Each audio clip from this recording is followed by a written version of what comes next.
First item of business are the minutes of the Council and Committee meeting held Monday, February 3rd. The recommendation is that the minutes be approved. Asmussen and Nicholson, all in favour, opposed, carried unanimously. Item 2 is report of General Manager, Engineering and Public Works related to the draft Como Creek Integrated Watershed Management Plan, and we have a presentation by our Manager of Utility Programs.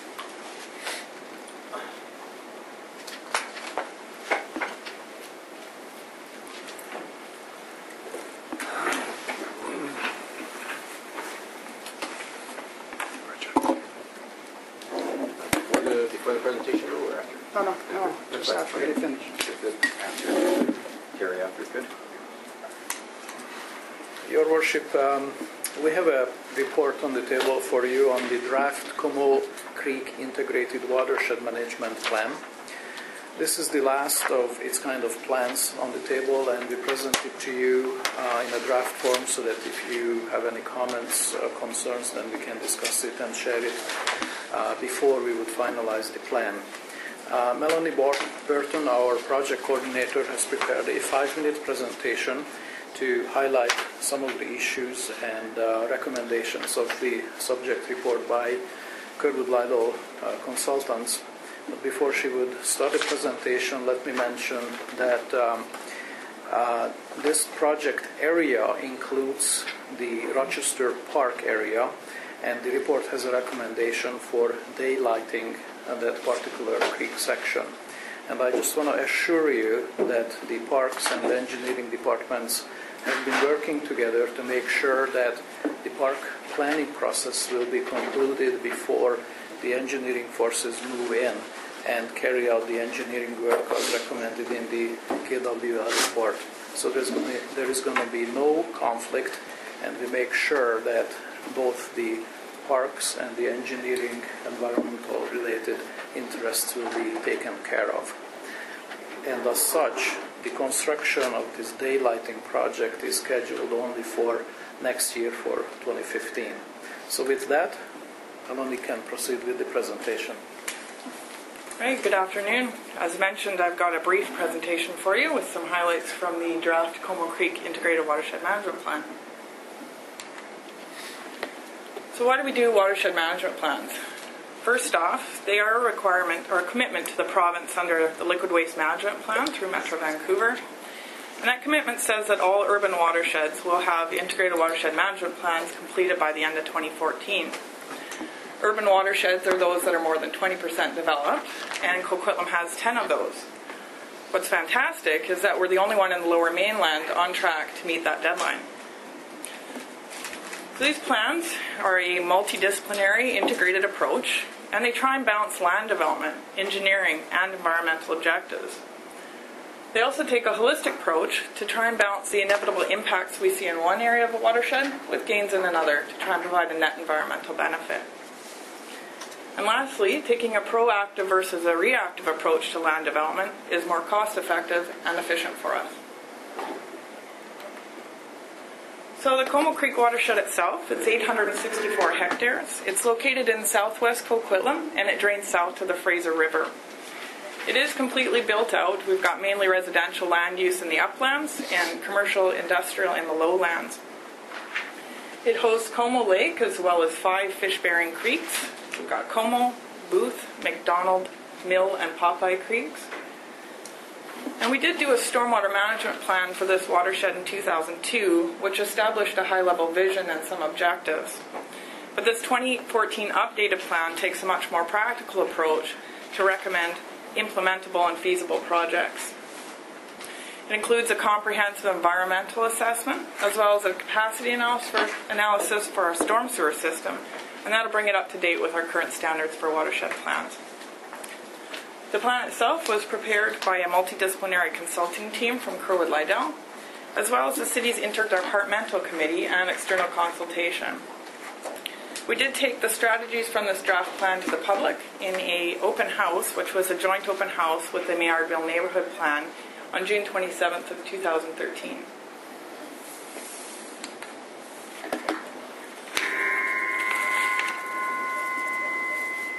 The current health rating of this watershed is poor, and that really reflects impacts from past development practices. I brought some pictures here from the watershed to show you what we're seeing out there. We've got poor water quality from polluted runoff, and this has impacts to fish and aquatic health. The second and third pictures show private property encroachment. In the first case, we can get capacity and flooding issues. When the creek gets pinched like that, there's nowhere for high flows to go but up and over the banks. You also see this hardening and channelization of the banks. So we lose the in-stream complexing, which is the roots and the rocks and the boulders, all those nooks and crannies that the fish and bugs like to hide in.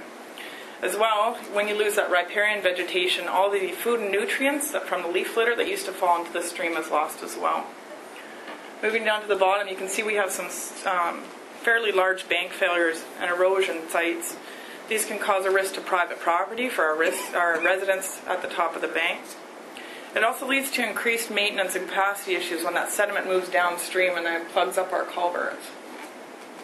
Lastly, this sediment in the water leads to turbidity, and that also causes impacts to fish and aquatic health. Last picture there shows you some banks that are inundated with invasive species. These come from house plants that were either dumped or plants that have escaped people's gardens, and they invade and take over the native vegetation, and then we get a monoculture and reduced biodiversity. The good news is that redevelopment gives us a chance to make improvements and build things right the second time around. So this IWP was timed to coincide with updates to both the Austin Heights and the Mayardville neighborhood plans, and you can see they both straddle this watershed. The key components of our watershed management strategy are to stabilize those active erosion sites and keep an eye on the other ones, to upgrade our drainage system and implement diversion pipes where and when we need to prevent flooding and further erosion. We want to implement the city's rainwater management requirements. This will improve water quality and improve base flows, as well as prevent further degradation of the streams and erosion spots. We'll have a chance to address some localized flooding on private property as redevelopment occurs by widening the channel and reestablishing some riparian area. And lastly, the plan identifies some area to restore riparian vegetation and in-stream habitat. Next steps is we'll be soliciting any additional comments from the public using the city's website. We'll finalize the plan and then be bringing it back to council for final adoption. Thank you. Okay. We'll start with Lou. Yeah, thank you. I'd look at page 3 on about financial implications. 650,000. Was that the original price, 650,000? And then it shows 4 million. Where's the difference? It's what we budgeted for the DCCs before the plan was done. So it would have been some high level. That's for 650,000. Correct. Yeah. But it came out to be 4 million. Now that we know what projects we have to implement, I guess the 650 was a best guess before we had projects in mind. Dana? Comment on that? Through your worship, the 650,000 is the amount that has an existing DCC bylaw, and that was only estimated before we actually did the watershed plan. Now that we've completed the watershed action plan, we know those works are more in the order of $4 million. Yeah, well, you know, what bothers me is the fact that 650,000 climbs to 4 million. I'd wish that we would have had our ducks in order first to let the council members and the mayors know how much is it really. I mean, before we, you know, say, okay, it's going to be 650,000 climbs to 4 million. That's a hell of a big overrun. So I guess part of that information came when we did the capacity analysis of the storm sewer system. So that's building a hydraulic model, which we hadn't done yet. And that identified all the pipes that'll be replaced. And this is very long term. That $4 million is with aging infrastructure over like 25 years. As we replace things, we'll upsize them if needed, right? Yeah, and I understand all that. But the fact is, you know what, it would be nice if we would have a, you know... Better ballpark? Yeah, you know something, I'd hate to see that everything we do in the future that somehow is overrun by, but you know, this is like a $3 million overrun as far as I'm concerned. And, you know, so I'm saying if we're going to do some work in the future, we better get our ducks in order, get our figures straight, so what I'm getting presented to me is factual. I'd hate to be sitting here the next few months and having a few more of these kind of shockers. Okay? That's the only thing I'm saying. Thank you. Terry? Yes, thank you. recall a presentation we had from some members of the public dealing with the daylighting of the creek in the Rochester Park area. And I thank the General Manager for his comments about how engineering and parks departments will be working together, and that the daylighting won't take place until 2015 under this plan. However, that seems to assume that the engineering department holds a trump card here, that it doesn't open the door to the possibility that parks will say, you know what, with a covered culvert there, this is a beautiful little valley that we can maybe develop and make cross with walking trails and steps down, certify people one way or the other go on it.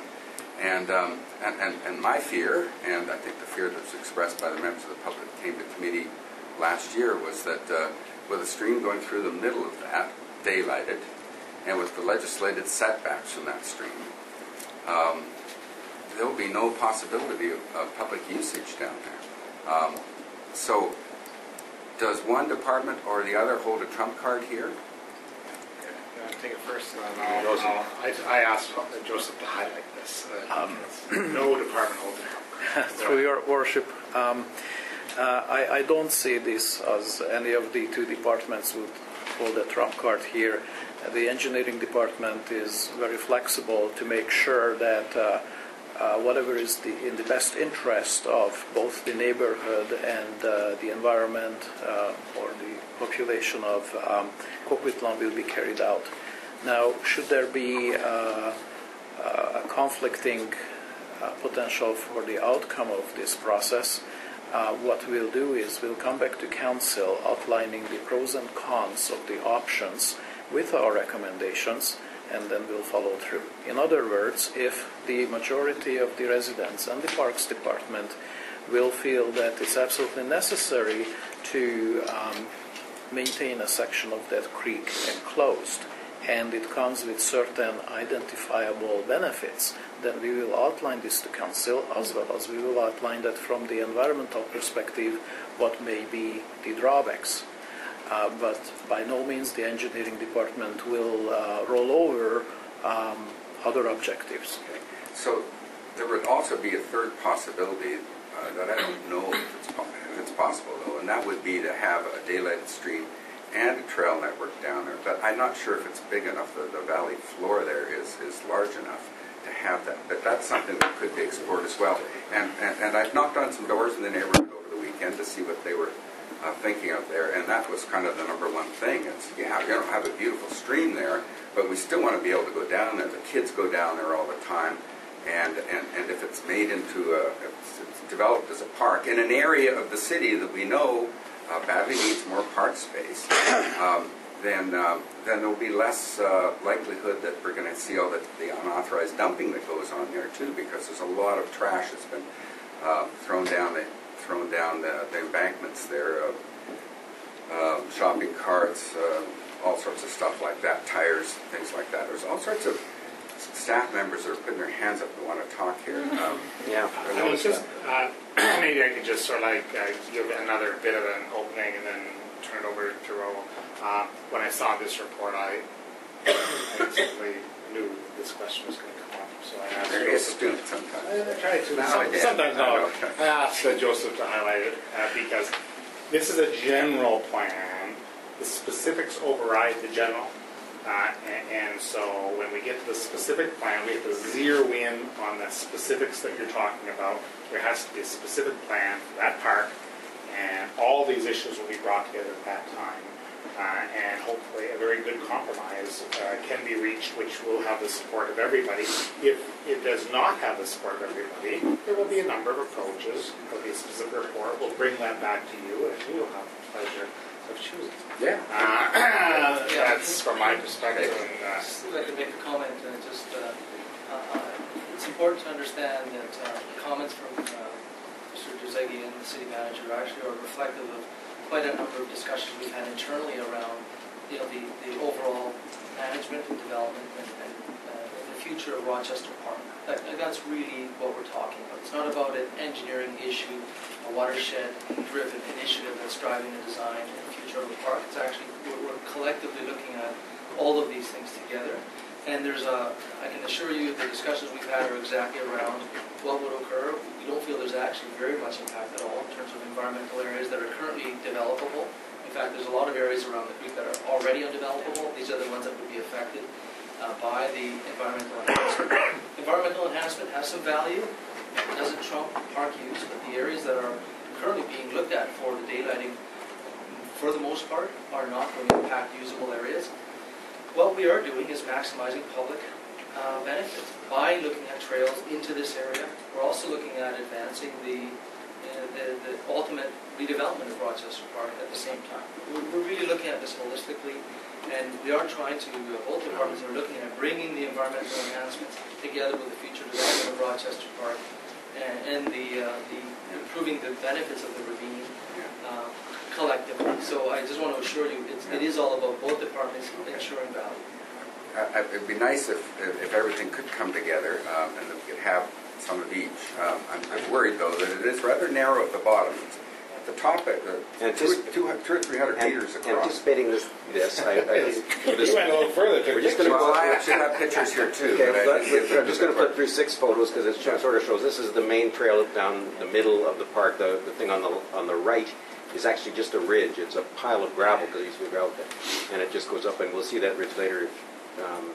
And that's the top end of the trail up near Rochester. You'll see the garbage at the end. There's actually, the next photo I think shows all the kind of dumping that we get, mattresses and televisions and such. But not too much. It's actually not that bad. That's from on top of the ridge. You can see the lower trail that we saw earlier is on the left, and there's a bit of a waterway on the right. But at this point, the valley is 100 meters wide, I'd say. Well, it could be even wider. This is a panorama, so you can see it's shot from the west look on the left all the way to the east view on the right, and it kind of captures the width of it. It's really quite flat in the middle, and one more I think, or 2 more. So there's that main trail in panorama. Again, that's this big ridge, and there's one more from on top I think, and that's on top of the ridge. You can see right in the middle. That's what that ridge trail is, right in the middle. Down there. It's spine right through the middle, and then there's a valley on both sides. That's right. But it's a large piece of land. I've referred to it before because I used to, when I was a kid, play down there.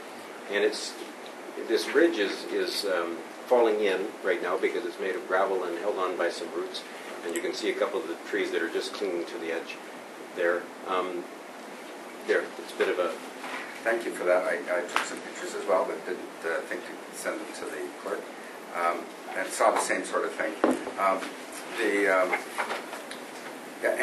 It was in our previous discussion here at committee when the mayor talked about his experiences there that described it as kind of a little hidden jewel, and it really is. I mean, it's I can see it, especially in the summer in a ravine valley like that. It'd be such a cool area. I'm not talking hidden, I'm talking temperature-wise. And shade from all over the place. It would be very, very nice there.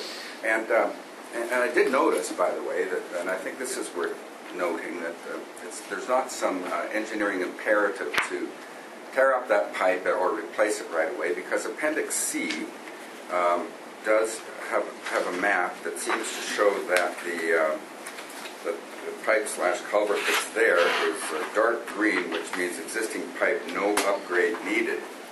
However, right that very next figure 8.3, the very next page there, does identify that same area as daylighted Rochester Ravine. So there's no, the way I read this, no. From a capacity standpoint, the pipe is sufficient. Right. What we're looking here is to try and offset some impacts we're getting in other areas of the watershed with ditch removals due to redevelopment. This was a compensation project originally to compensate for those ditch removals by providing more in-stream and riparian habitat elsewhere in the watershed. Yeah, I remember hearing that to begin with. So I just one final comment on this, that my leaning right now is in favor of trying to preserve this as a fully usable park space, not alienating a wide chunk of it for daylighting a stream, although it would be very beautiful and healthy to the environment. I don't know if looked at as ecological balance, it really changes anything much. It certainly improves some environmental factors, but the ecology is in balance there right now. And human use has to be factored in, and human enjoyment has to be factored in as well. It's one thing to be able to look over the embankment and see a pretty river. Another thing to be able to go down into a valley floor, ravine floor, and enjoy a lovely walk in the forest or something like that. And I'm afraid we might lose that to daylight. Thank you. Thank you. Okay. Thank you. Mine. Oh, you're also bright. Mine is just to do with the watershed management plan as a whole, and specifically with the redevelopment in the slope, the whole south slope. So, one thing. At the last council meeting, I believe we had a few applications that came in, and they were asking for variances into setbacks, etc., etc. And as we redevelop, of course, this is going to become more and more prevalent that this is going to happen. They're probably, I guess, I'm going to spend $4 million of taxpayers' money. So if we're going to do it, then we better do it right. And probably there may be properties that are so precariously positioned on the edge of a ravine that they may not be buildable under the new guidelines and new rules. And are we taking those into consideration into this plan? Not yet. You will, I guess, as you go neighborhood by neighborhood. Is that correct? Yes. Yeah, who's speaking for planning? I guess there's opportunities with the redevelopment of each lot. If they're going to change the building footprint, then we can get a setback. If they're going to stay with the existing footprint, then no, there isn't an opportunity unless we want to purchase the parcel. Those are my problems. We really have to come up with something. And when people are building close to these riparian areas and sensitive areas, I think we're going to have to start looking at covenants to be putting on properties as they redevelop for the future, because otherwise we're spending $4 million to have a plan in place that there's probably going to be more exceptions to the rule than there is the rule, and that concerns me. And you speak about that on page 2, all the problems that can come up. So covenants for property owners, and it's not uncommon. You see them in other cities. You see lots of them that when they're close to banks or riparian areas that there is actually a covenant it's pretty generic, that's listed on title so that people know that they can't get variances and build all these extra buildings. And there's some good neighbor policies, and I don't know, Joseph, if you've ever seen this. In some, I think North Van had one, I think the district had one at one time, where you pop up this covenant, you go and look at it, and it's almost like a good neighbor policy that people watch, that if there's dumping in the streams and they, notify the city and stuff like that, or various things that are going on in the creeks. That would be really helpful for us up on the Westwood Plateau.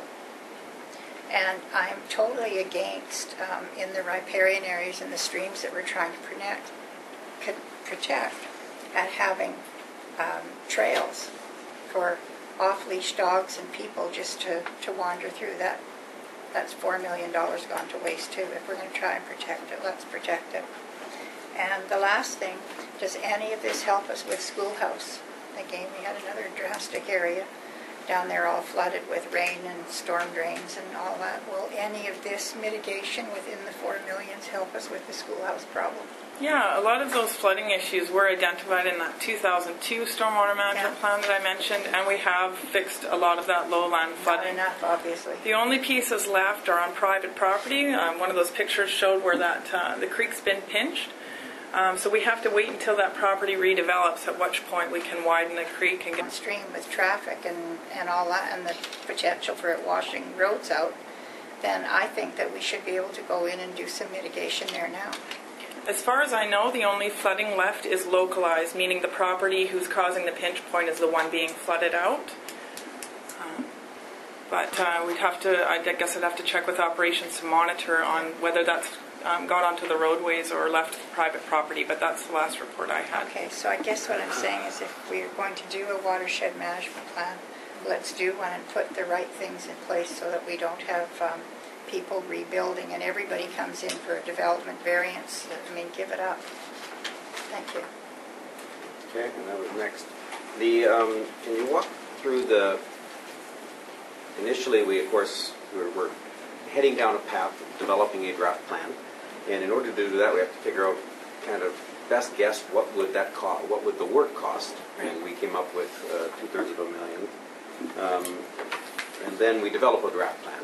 Right. And we identify all of the work that needs to be done. And at that point, we can actually, I guess, price the actual work rather than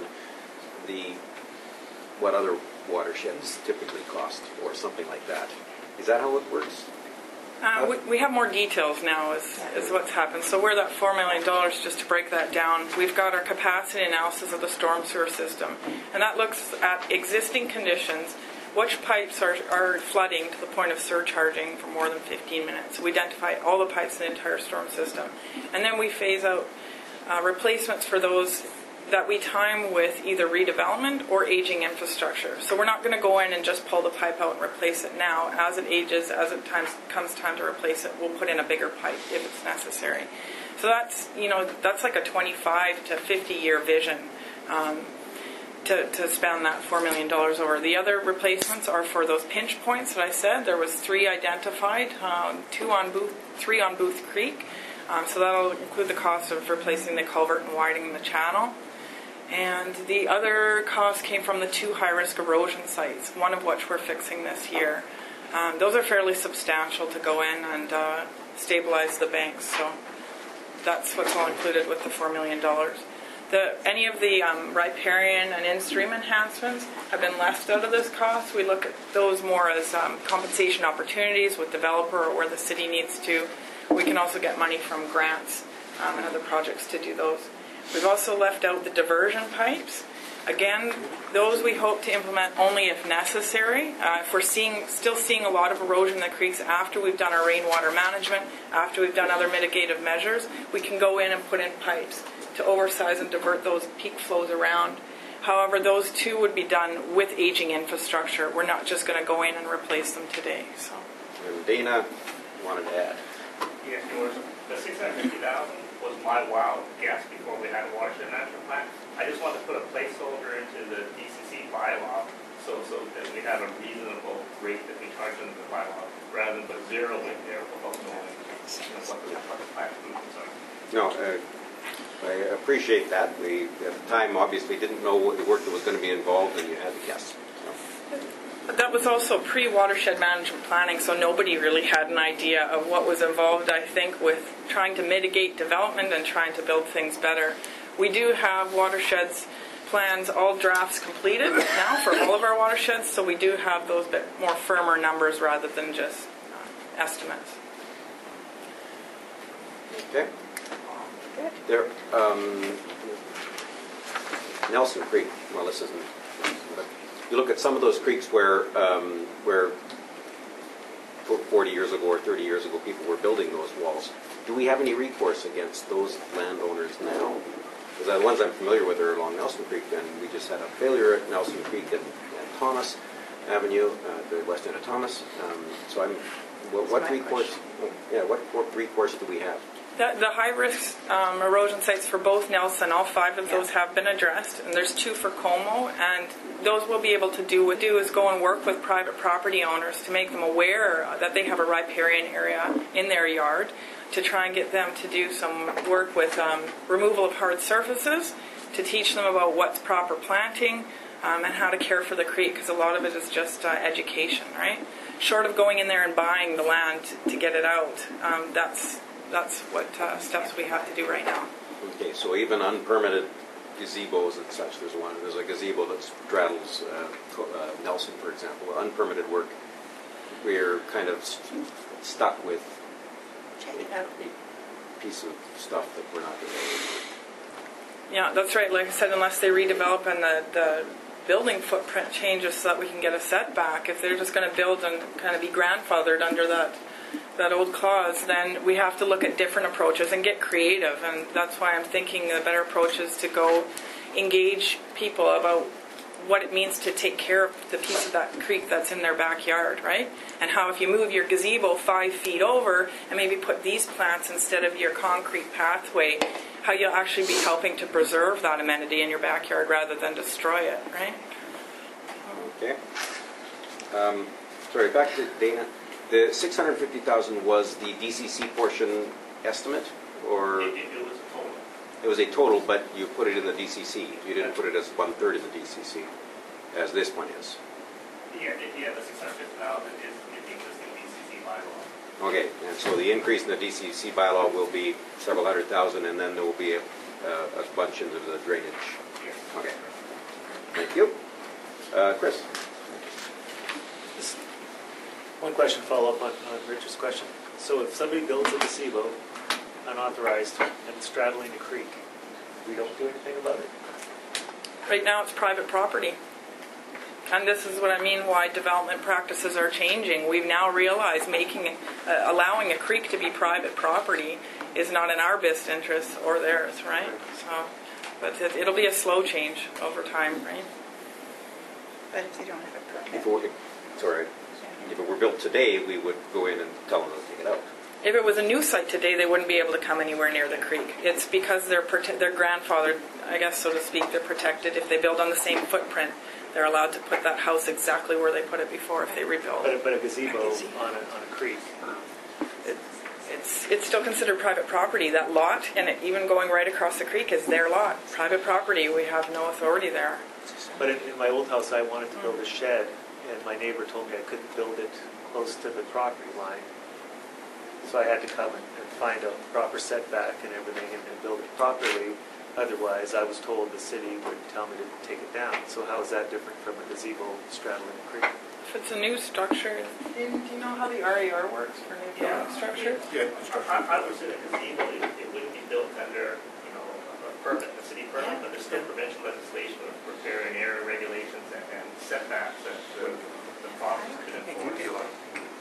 But they can't enforce them against a gazebo built in 1970. That's right. That was prior to any legislation for building. Oh, okay. That's right. But if it burns down, you can't rebuild. Gotcha. Okay. Are you going to go burning gazebo? Don't give me any ideas. Thank you. I'm putting my sunglasses on so they won't recognize me. My main question was, it looks on figure 8-1 that there's a whole bunch of work that's going to have to be done along Schoolhouse. So 8.1 are these recommended diversions, Right. and these are the ones we're hoping not to have to build. If we can get enough of those rainwater management implementations through redevelopment, you'll start to see less of those peak flows in the creek and less of a need to divert the flows around. But it is our backup plan. If that's not being effective enough, then this is our backup. Oh, okay, sorry, I did And again, differentiate between the two. we'll be looking at those as they age, as they come up for replacement. We'll look to see should we be upsizing it a pipe bigger to account for peak flows or not. Well, the reason I was just asking is because we're replacing the water main on Schoolhouse right now. So is that something in the future that maybe would have been done at the same time, or is it two completely different trenches? Or No, we always look at all our underground utilities when we're putting in, whether we're working on sanitary or water or drainage. We always cross-check with the other utilities to see if we need to do other work. So, yeah. So if 10 years down the road that you were going to replace the water main at that point and you realized you needed some of these diversion pipes then you would just do it at the same time. That's right, yeah. So I was just afraid that you were going to dig up Schoolhouse again. Not yet, no. Jeez. Right. I lost my breath on that one. I like the report. I realize it's a draft, it's a guideline of what we want to accomplish down there in the health. And we're also governed by provincial and federal regulations on the habitat enhancements needed in that area, and failure to do so can come with certain. So there will be some changes, and I guess when we talk about intrusions, and Mayor Stewart and Chris related to the decks, the gazebos, but also once again a lot of trails that have been made aren't authorized trails, and then are intrusions that weren't intended or maybe in the best areas that need to be redesigned or readjusted to create the better health. And I think that's where you're talking about between you and Parks, looking at this plan to find out what can get people to use the area, but also create the reduced erosion and stream enhancements that we're going to need for, because at the end of the day, the federal provincial government has certain standards that you guys have to try to meet over time. I guess to Sheena, through the chair, is that with these cost changes coming up, and there's some other ones. Will we be seeing an adjustment in the DCC bylaw coming forward to take into consideration of these? Absolutely. We're, based on some of the decisions made around roadworks, we know that we need to do an update of our DCCs. We were planning to look at it every 2 years anyway. Yep. So it's time to take a good hard look at that, and what you'll see is you'll see the program that results in building the DCC charge change a little bit. It'll increase a bit. Chances are that means that the rate will go up a little bit. And so most of the others costs will be captured in an increased DCC charge through developers to help pay for some of this work. And I'm going back to what May was talking about, was thinking about when we're developing lands. I guess we had a development on Rochester where we're going to get some setbacks on the property.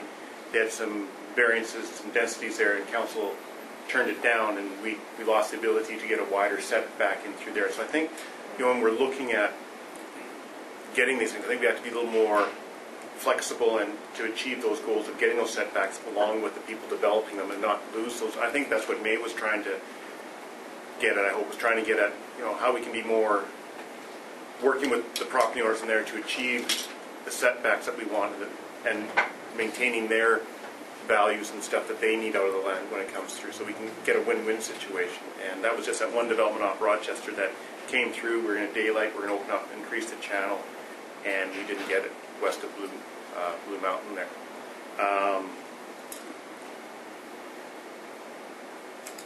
No, I think this right now is a good plan. I think we have to be consistent with what we have in our approach and our other plans too.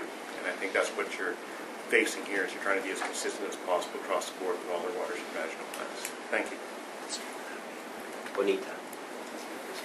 So I wanted to start by just saying congratulations on being on track. That's wonderful. That's 10. That's a lot. So I wanted to say that. Also, I like the approach on education and stewardship for owners. I think some people just didn't know when they moved in, and I think if we're moving to new owners that are not redeveloping, they may want to take care of it. So I really like that approach. These are long-term goals I'm seeing, even along with Rochester Park. This could be, it's at least a year out, if not 2 years out. So in the short term, I'd just like to ask for the possibility of garbage pickup of the mattress frame and the barbecue and some of the shopping carts. Could we get that done in the short term? That would be great. Thank you so much. What's the answer? Only to be replaced by a new Answer was barbecue. not. And engineering. The minutes show a nod. Absolutely. Thank you. Just was not my budget. Are you waiting for parks? Okay, one question. How firm is that 4 million? It's not firm because Okay, what can we expect? as we mentioned earlier, that $4 million is as we know it best, and it's not something that we would implement in a year. Subsequently, if the implementation of the plan that currently estimated at $4 million, if we do it 10 years down the road or parts of it, it could be more or it could be less. So this is our best figure that we have today. If we were to do it in the next couple of years, then we could do it for very close to $4 million. Given the experience with the consultant, I would venture to say that their estimates are, generally speaking, very conservative. So there is a possibility that if we were to do it again in the next couple of years, we could do it for less than $4 million. But if the implementation of this project will stretch over a decade or more, it's going to be likely more, but nobody can tell you today how much more. Okay, thank you. Thanks. Okay. The recommendation, if there's Second. Okay, the recommendation is to receive, moved by May, seconded by Brent. I just wanted, Councillor O'Neill talked about the park, and I wanted to express, I guess, my own concerns about this.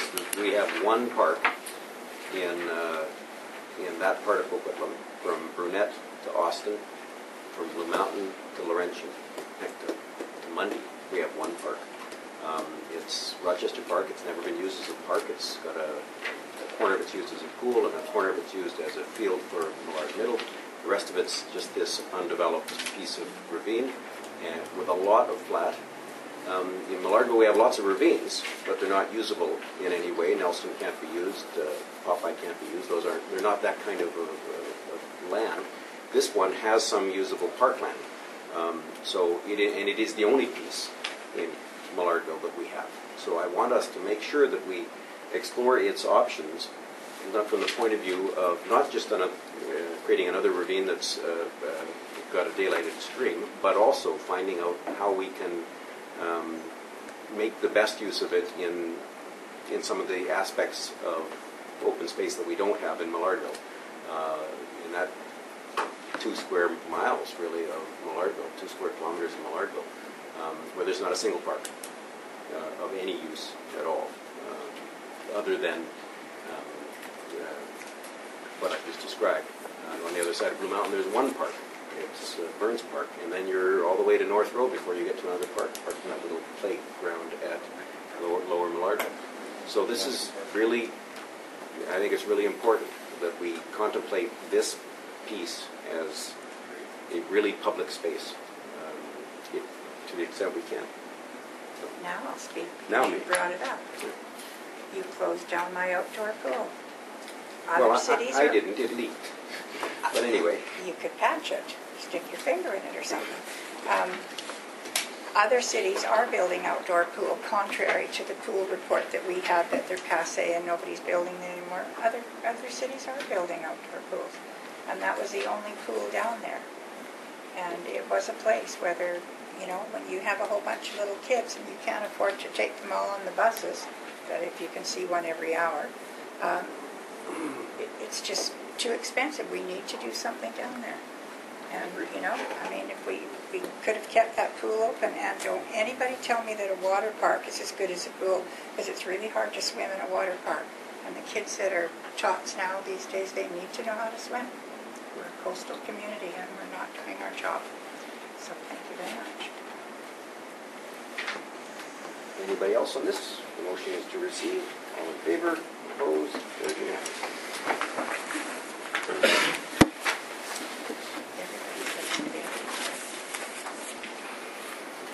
You finally noticed how bright we are. Yes, and not that bright. Yeah. Not that kind of bright. Item 3 is report of City Clerk regarding the review of City of Coquitlam Election Administration and Procedure Bylaw number 3932, 2008. The recommendation is that the committee receive the report of information. Proceed. May O'Neill. Anybody? There's lots of Frank? Terry? Yeah. I like the report, a lot of good information, and thank you to staff for the work on it. The one thought is, I know you're, and I've talked about this before, about the 10 days, and you're requesting to go to 14 days, but my thought is, why don't we allow it, once again, from the November 1st to the through. I mean, it's after Halloween, and it gives a 3-week period of signs going up there. It gets the information out there a longer period of time is what we're trying to adjust. I just think with the restrictions we have on signs per property and everything else like that it wouldn't be that big of an increase. Did you consider that or look at that? I think what we do is working with a specific time, just because it's easier to capture that in a bylaw and enforce. The challenge will be that after this election, the province will change general voting days, so we would have to rewrite the bylaw. But no, I don't think we took it from a start date. We took it from a number of days perspective, just to make the bylaw function with the 30 days that we had for federal provincial. It's a choice of council, ultimately, but we thought that by moving it to 14 days, it was ahead of the advanced voting opportunities and provided some degree of increase. In fact, a 40% increase. 2 weeks. Well, 14 days is November 1st, isn't it? In this particular one, it is, but in other. Next time it won't. Well, I think the province is looking the voting date till October. But you can the November 15th is just a function of the Saturday in November clause that they have, so it's not always. But I want to raise that because it's always been an issue. We try and stay away from Halloween because they're going to rip down anyway. Absolutely. And November 1st gets away from that. Next year it doesn't matter because it will be in early October when we put the signs up. Yeah, we can make that type of change. We didn't look at it. We just took it simply from a perspective of days because that was congruent with the existing bylaw. That was just my own thing, because getting away from Halloween, and generally that's from the third week of November, not the second week. Yeah, Third it just Saturday. third Saturday. Third Saturday. Yeah, so it could be Yeah. 14 or 20, depending on where it falls in, right? Yes. So I just thought November 1st would be an easier time to start. You got Halloween, you can have your signs up. That just was my thought. I'll listen to the other. In the only year that this change will apply to, it will be November 1st, or it'll be 14 days before the election. Are they? Well, we haven't seen what their package of amendments are going to be, have we? Not on that specific. Yeah. There won't be many. Yeah. Okay, anything else? No, I think everything else before is good. Good. Okay, Terry? Good. Yeah, I thought the report was quite good, and how it went through each issue and analyzed it. We gave a good conclusion to it. Just go through regarding the public areas in which the lawn signs can be displayed. I would definitely support looking for more and more of those. Now, you know, there was issues raised, I think, in the report about, well, we have to be careful with the sight lines and everything like that. And, you know, during the federal and provincial campaigns, the bigger signs are all over the place, right? And we don't seem to have an increase in traffic accidents or anything like that then. So I would err on the side of maximizing the opportunities here. I'm not saying put them right in the middle of intersections or anything like that, but let's really maximize the opportunities for those. It was just a half a dozen or so before. You know, I'd love to see that number doubled, especially reflecting the growth of the city and also some of the unsuitability of the current areas. Really, one on Mead Highway, North Road and Cameron. North Road and Cameron. This is very poor there. Regarding brochures, I would like to see the continuing group package, group mail out that the city offers. You know, I think that's an important thing. It helps level the playing field for maximize the independent online new candidate to get his or her name known. And also in terms of what the city can do publicly to help spread the word, to help inform the public. I really don't see why we couldn't have a little, not a kiosk, but you know, little brochure stands. Maybe at City Hall, maybe at the two libraries, maybe at one or two of the rec centers. That we could put, that candidates could put brochures into. We wouldn't allow active campaigning, any active electioneering or anything like that. But you see these sorts of things on BC ferries. Everybody gets to put their brochure in for their hotel or motel or adventure kayaking exhibition, things like that. You see these sorts of things all over the place. And I think that would be in a high traffic area like City Hall, the two library branches, rec centers, have something like that that's up there. I'm not saying you're allowing posters and more signage to go there, but at least have a place where the brochures are there, close to the central desk, so people can keep their eye on them. The staff workers can keep their eye on them, so there's no vandalism or somebody coming in and taking a whole bunch to ruin somebody else's opportunities. I think most people are committed to fair play and stuff like this, so I don't think there would be a lot of problems. But I would like to see that happen. Let's see here. I think your reasoning on the mail ballot voting is right on, so I agree with that. Number and timing of advanced polls, I think your analysis there is correct. Order on the names of ballot. Yeah, there's some very good analysis there, I think, and research, and I like that. And you know what, a randomized thing at the top of your head, you might think that would be fair, but then that could be more confusing to people who are used to, after all these years, seeing everything in alphabetical order. Thank Councillor Asmundson for not bringing that issue up, because it would have only seemed self-serving for him to do that. But more Councillor Zarilla might want to talk about as well. So that's good. Regarding the oath of office, I think having each individual member say the oath without having to repeat it back and forth, that'd be the way I would go there. I wouldn't have all 9 members of council say the oath en masse. I would have each individual winner say it separately, but not having to echo the judge. So that will make it more efficient, and I think make it more special for each individual person as well, and also more authentic in terms of like everybody can hear each individual candidate swearing that oath rather than in this big group. So. I would agree with that. We tried it with both Councillor Zerlo and Councillor Wilson. I think previously I was under the impression that the judge had certain rules around it, and it turns out they don't. So I think that where it is individual, where it can be a moment, a special moment for the member of council, and also, as you say, for the public to hear that individual swear that oath. And I think that would, as it suggests here, would cut the time in half. Now, regarding one more thing the city might do to help promote or help educate the public about the election and about, besides the normal advertisements in newspapers, was there an idea in here about 1 or 2 sort of public hearing type billboards? I think that's a good idea on city property as well. Just to add a little more to that, it came about through some suggestions of other communities, and Carrie, Lauren, and I chatted about it. It turns out that we actually have a series of public hearing signs because we've just replaced our former public hearing signs. We're trying to make it more specific to the item. You may have noticed that. That's work that Carrie was leading. And so we have a store of signs on hand. It makes it more affordable to proceed in that way, and we think we can move forward quite easily on that. One more affordable thing that would have the cost of photocopying or printing, I guess, only. And this suggestion comes, and I think it's a good suggestion, from a certain citizen in the Burke Mountain area who normally comes to these meetings and isn't here today. But I was talking to him yesterday.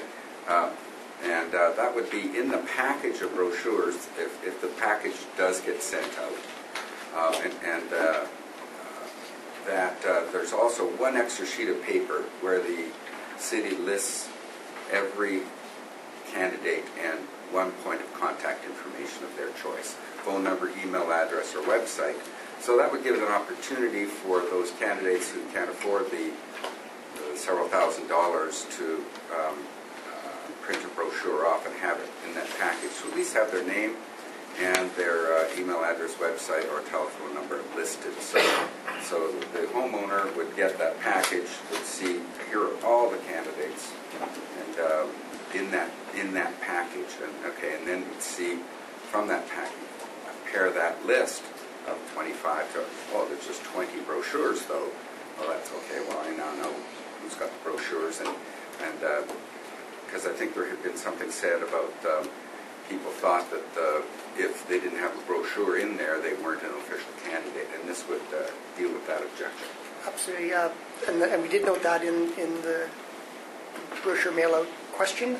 We have been giving the list of all candidates in the package for the past 2 general elections. Okay. We have, but we've not been giving a point of contact. So that's a suggestion we can look into, and not everyone will have a web page, but they will have some form of contact. Telephone number or an email address or web page. Yeah. And those are my thoughts. Thank you. Good, Neil. Thanks.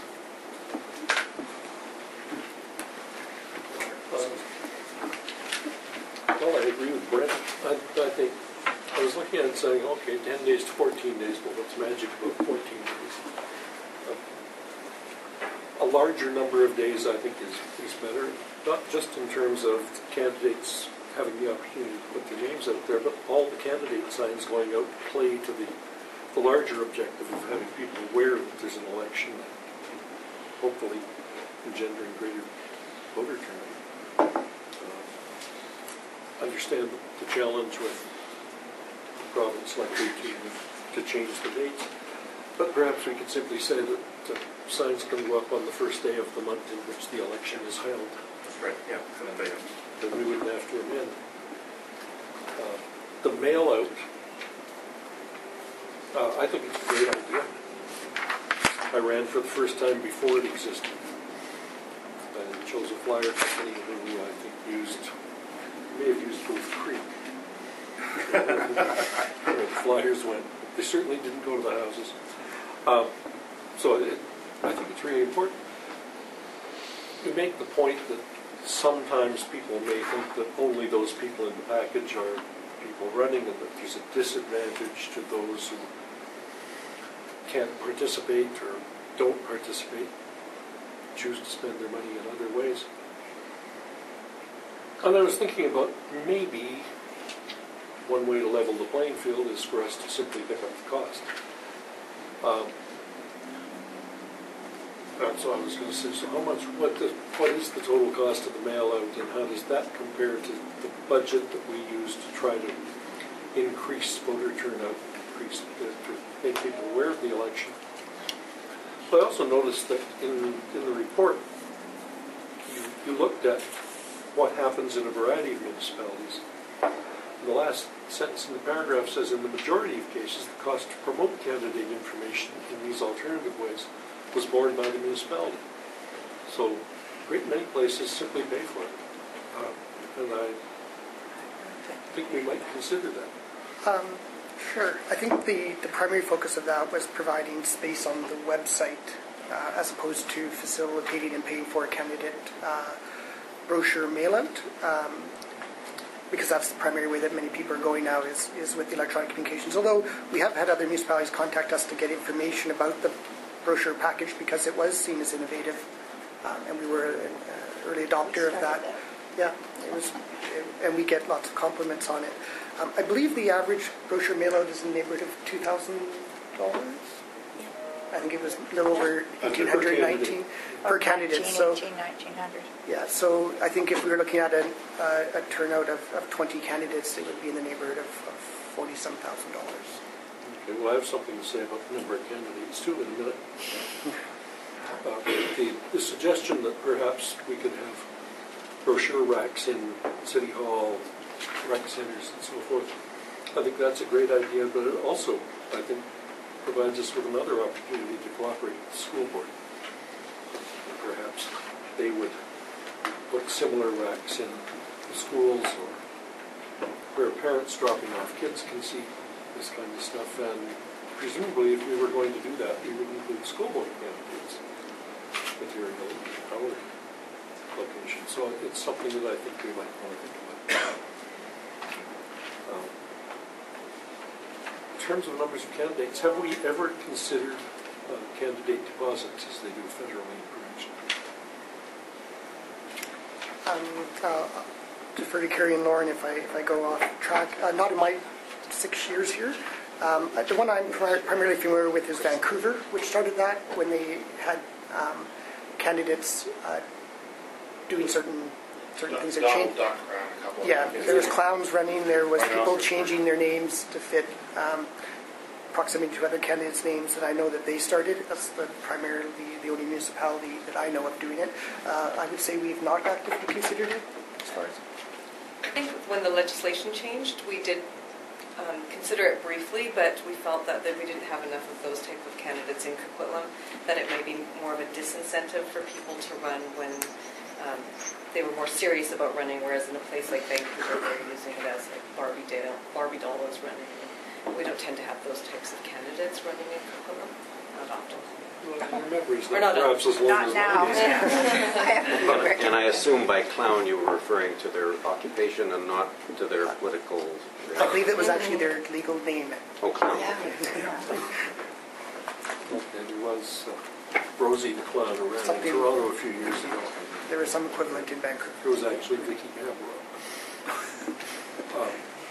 The very early stage in your career. This only popped into my mind when Terry was talking. We were talking about the oath and how best to administer it. And I think he's quite right. Each person, but we don't need to parrot back the judge. If you can't read, you probably weren't successful in running for council. I've said to people on occasion that governing and campaigning are two very different things. the relationships and the mutual respect that goes on around this table does not entirely exist during an election campaign. And it's not a really serious suggestion, but it is a thought, and I wonder whether an oath for candidates at the beginning of the campaign might be an appropriate thing in some instances. There's lots of oaths sworn. Yes, that's true. Oaths by what and I don't expect you to spend a lot of time thinking about that one. But I think some effort to get us all on the same page in terms of being respectful of each other during the campaign wouldn't be a bad idea. Thank you. I would say on that, we do, and I again look at the work that Lauren and Carrie have done. I think our campaign candidate package information is amongst the best that I've seen across the region, and I think some of that speaks to the importance of the position being run for. I think it speaks greatly to the skills of Carrie and Lauren, but I think I'd like to hope the candidates see that and realize that it's an important position that they're running for, and there's lots associated with it. And I think something that you suggest could be put on the first page of that in some form of introductory comment. Well, I guess I did say that if you can't read, you probably won't get elected. So maybe some people don't read that material. That's not fair to say that today. As I told you, May, last week, you can get a computer thing where you can feed your paper into a scanner and it'll read it to you. It's literacy in your last name. Thank you.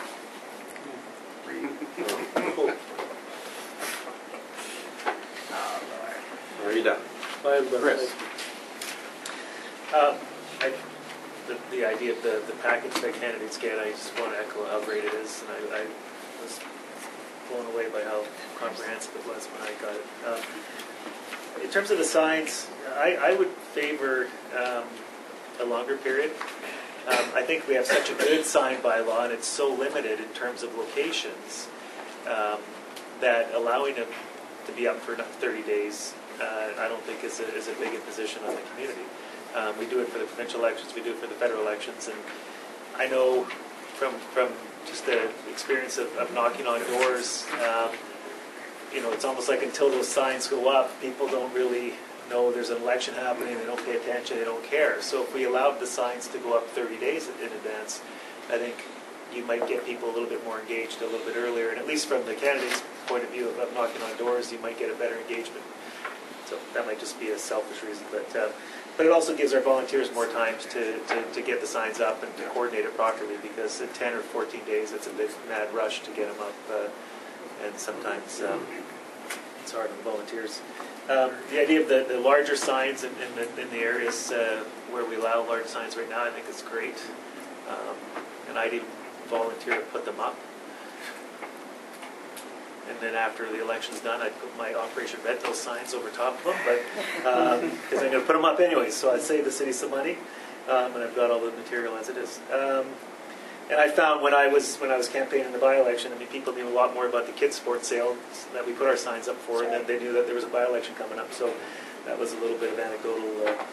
The brochures, I agree with everything people said. I think the website, the more information that we can have for each candidate on our city website in terms of email addresses, phone numbers, website addresses.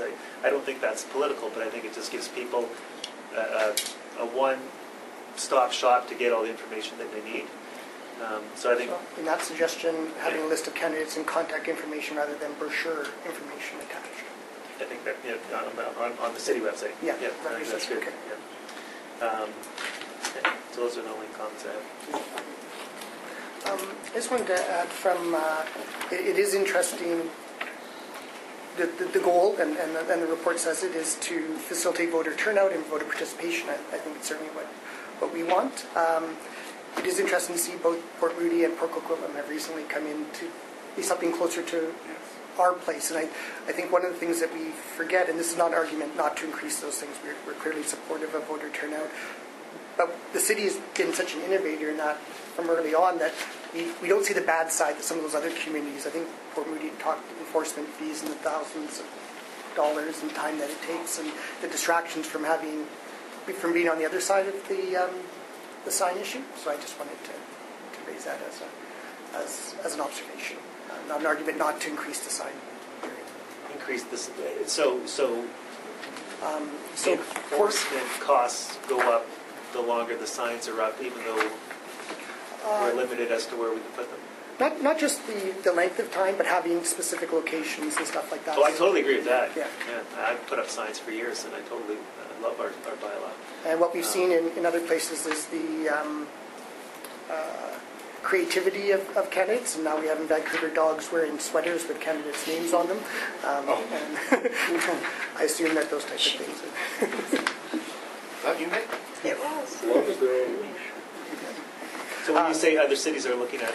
Coquitlam just gave first 3 readings to their new bylaw a few days ago, and they limited the number of places and the time period. I think it was 14 days in their case. Was that right? So just being gradually more having more parameters around it. And Port Moody has gone the same route as well. Okay. It'll be May, me, Lou, Bonita, and then Terry for the second time. May. Well, let's talk about signs. I like the size of our signs now. And if you're going to put where under your thing you say outreach, that you post a larger format sign, it's only going to get attention if you do something fun on it. And if we start having something fun, and I can think if you don't vote, there was a gentleman on Gatesbury who used to have a sign up every year at the election. It says, if you don't vote, you can't bitch. And that was, I guess we can't as a city put that up, but I miss him. I guess he must have passed on, but he had it every year for about 40 years. We can do things like be the squeak and the squeaky wheel, we've got to do something fun. Your election day, come out and vote. Other than that, don't bother putting up another boring sign with a whole bunch of printing on it, because I just don't see it's going to get looked at. One of the reasons we did put the election signs in certain spots around the city was because we had so many complaints and staff were going nuts because people stole. You get people stealing signs, you get those things puncturing tires, you get the kids playing with them at school. It got to be a nightmare. Now, the election that you went through, you had a sign crew, and it's a totally different kind of an election than a municipal election. And it's hurried, and it's 10 or 12 days. And you won't have you might have a sign crew, you're lucky. But then they're working, and they have to run out every day and every night, running around putting signs back up, and it becomes a real royal pain. So I think what we did was the right thing, in my opinion, but for some people maybe not. But also we're getting out of our houses now, are multifamily, and they're building closer and closer together.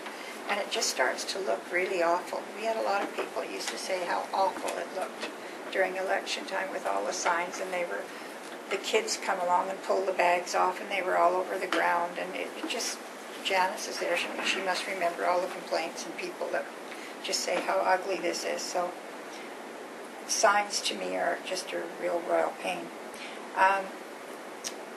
The time, I think 2 weeks is loads of time. Remember, as opposed to you and having 2 or 3 candidates running, you've got 20 people running. Well, so instead of on this corner where you'll have 2 or 3 signs, you'll have 20 or 40 signs. So it's almost overwhelming. Campaign headquarters. I'm gathering from this that it's okay for someone to have a campaign headquarters. That's what we were proposing. We have.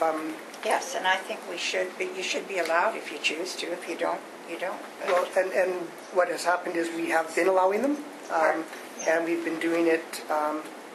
As it says here, using the logic of the bylaw and some common sense. And what we'd just like to do is codify that a little bit, because what happens is those who don't have them says we get people pointing at them saying this is in violation and this is in violation. Yeah. And it's a competitive atmosphere. It's a charged atmosphere sometimes, and I think the goal is just to have a little bit of. So I am in favor of having a campaign headquarters, and I think you can have appropriate sign sizes for that. So I like that. Campaigning in civic facilities. I think it's fine. I like your idea. I don't know if people would get a little ticked off at it, but you'll always get some people saying, well, how dare you do this, and, but you get them saying that about anything. The brochure mail out, well, I guess Lou and I can take responsibility for that. That's what we started many years ago. We used to all mail our own brochures out, and then Bill LeClaire and I got onto council, and we're wondering, well, why? We don't have a lot of money. Why are we paying for this? So we used to mail everybody's out together. If you wanted to go in the envelope, if you didn't, you didn't. And then it got so that the ACE group wanted to mail theirs out on their own, and so we'd mail others out. And when I came back in '98, Bill LeClaire and I said, well, let's do an envelope, and we did, and then everyone went, well, we want to go in. So it got to be that we were doing all the organizing, so I know exactly what you have to go through. And I think we came to you in, 2000, 2002 or something, and said, look, this is what we do. What about it? And so that's how we got involved in it. But as for the taxpayers paying for it, absolutely not. I just do not agree with that. So I think we need to pay for our own, and order alphabetical is what people expect. Relationship with the school board. I'm happy to have a relationship with them. And I'm happy to do whatever I can in the election process. But I have one complaint.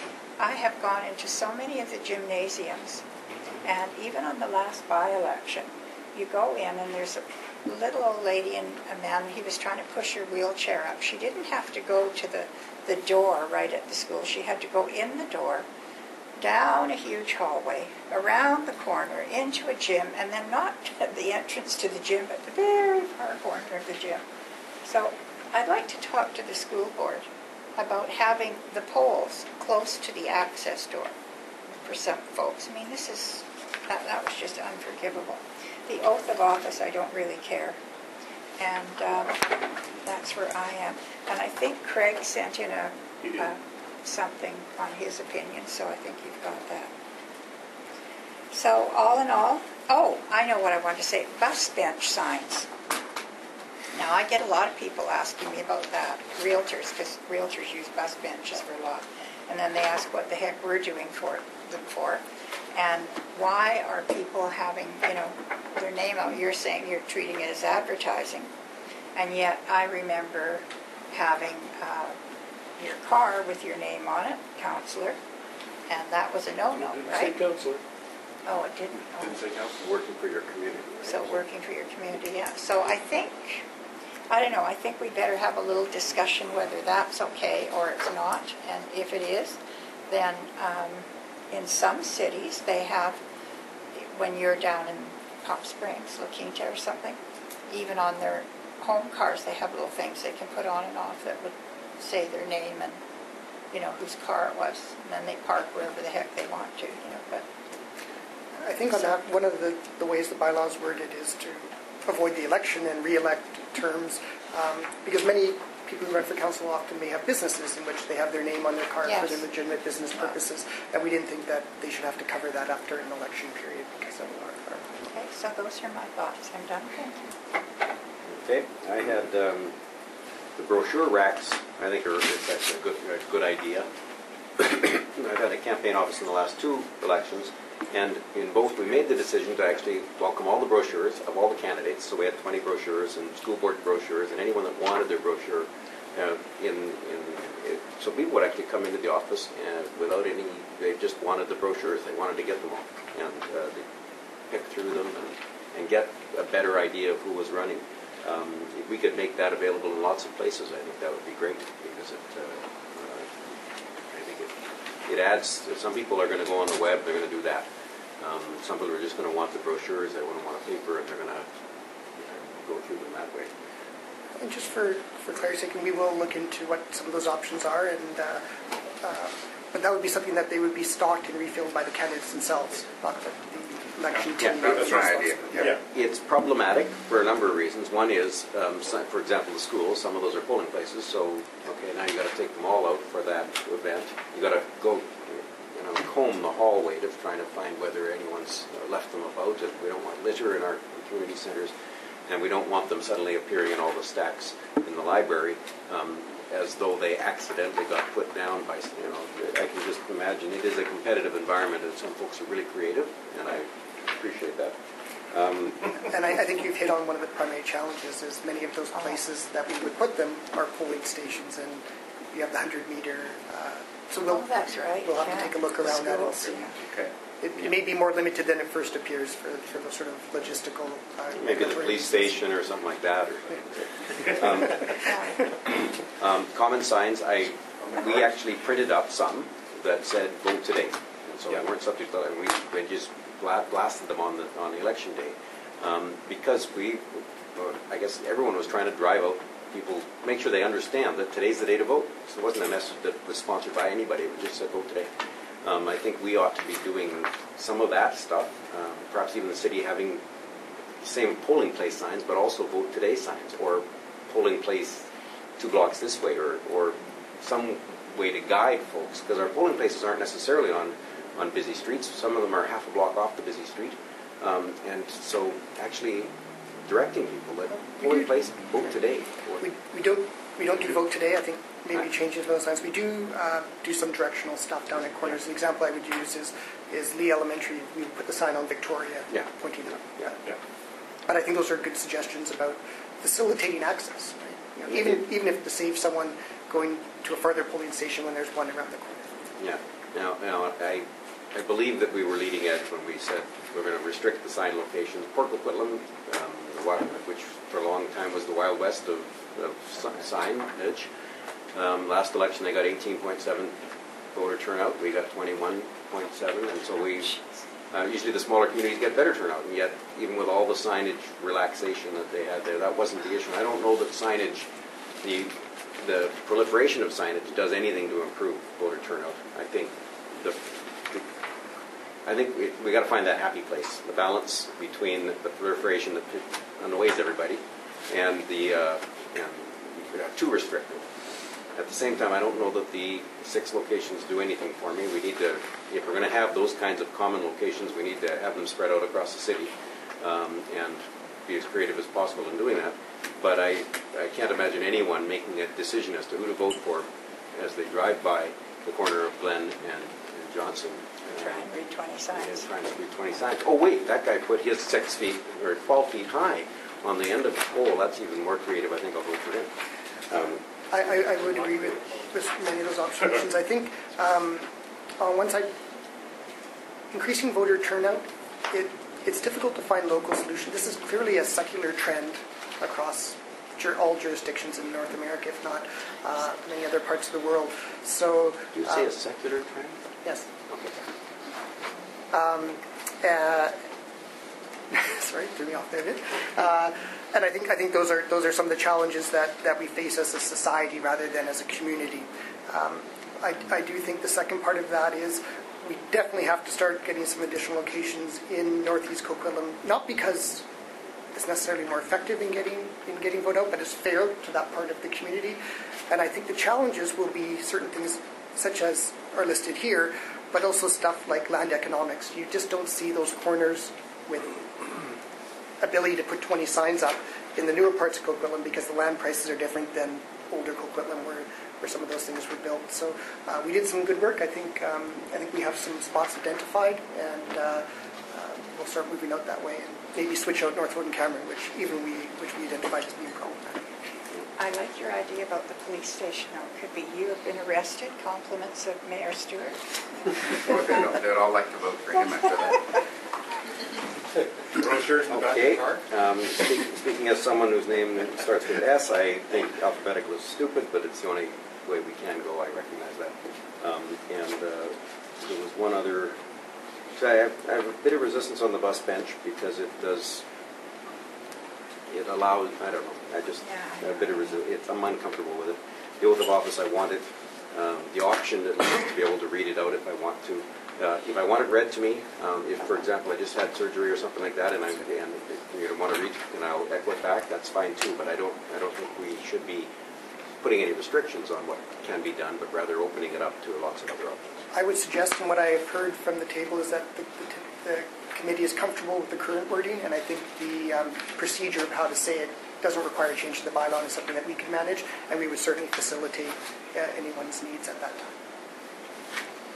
Okay, good. The number one, these people that do send our brochures out, the one thing that they are constantly over asking us to print the extra brochures. You know, for some reason they're asking 48,000, 52,000, and then we get a call from you saying, what do you want to do with your leftover brochures that came back here? There's 2 boxes of them, could be 4, 5, 6, 10,000 brochures that are going back to me that I don't want, so they go to recycling. So some of that outfit has to be a little more, because I remember we used to, as May said, mail our brochures together with school board and a whole bunch of council members and the mayor. It didn't matter what political stripes they were, anything else, we just mailed them out together in the envelope if they wanted to come in with us. And I'll tell you, we didn't have all these extra brochures that we're having now. That are being, because I did the mail list.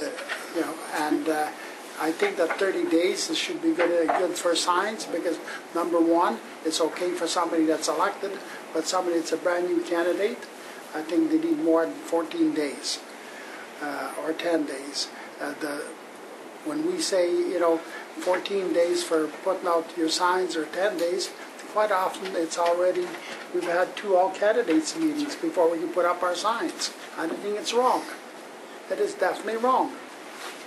You know, I mean, if we're going to advertise to have people come out to vote, then you get a couple all candidates meetings and the signs are not out. So I think we should be able to put up the signs before the all candidates meetings. And if it's 21 days, all right, be 21 days. If it's 18 days, it should be 18 days. And I know it'd make it a little tough for the municipal clerk to be able to adhere to it. I understand that. But I think, you know what, by giving, say, 21 days for the signs or 30 days, it's restrictive. There's only certain places you put them out, or a private property, and I see nothing wrong with 30 days. What would be the harm putting up for 30 days in these 6 or 8 locations? We agree that there should be some extension, and I think we've heard some good options on how to extend that. I think the one limiting factor might be the date of declaration or confirmation of candidates. As we know, that happens. It was 11 days before the first advance polling. I don't know the exact declaration date. Let's say is November. Let's say November 1st. And I think that's what. Or let's say October 21st. That day you should be able to put up your signs. And that's one of the ones that we'll take a look at in terms of the wording. I think the signs shouldn't come up until you have the formal declaration of candidates, and I think that might be judge it accordingly that way. Yeah, and so we'll take a look at that in light of all that we've heard here today. Okay, Bonita. So 2 things that jumped out at me. One was Councillor Nicholson's campaigning versus governing, and it definitely is very different when you're out campaigning. Also, the clerk mentioned charged atmosphere, so I'm just going to, those are the 2 areas that I wanted to focus on. So the first one was about brochures on city property. I think when you are in a charged atmosphere, when there's heavy campaigning going on, we know for sure with candidates having to do their own filling that those brochures will get taken by other candidates or people that are working for other candidates. And unless it's in a situation, as the mayor spoke about, where there's someone sitting there watching, I'm very worried about that happening on city property, us having brochures and then them being taken or misplaced.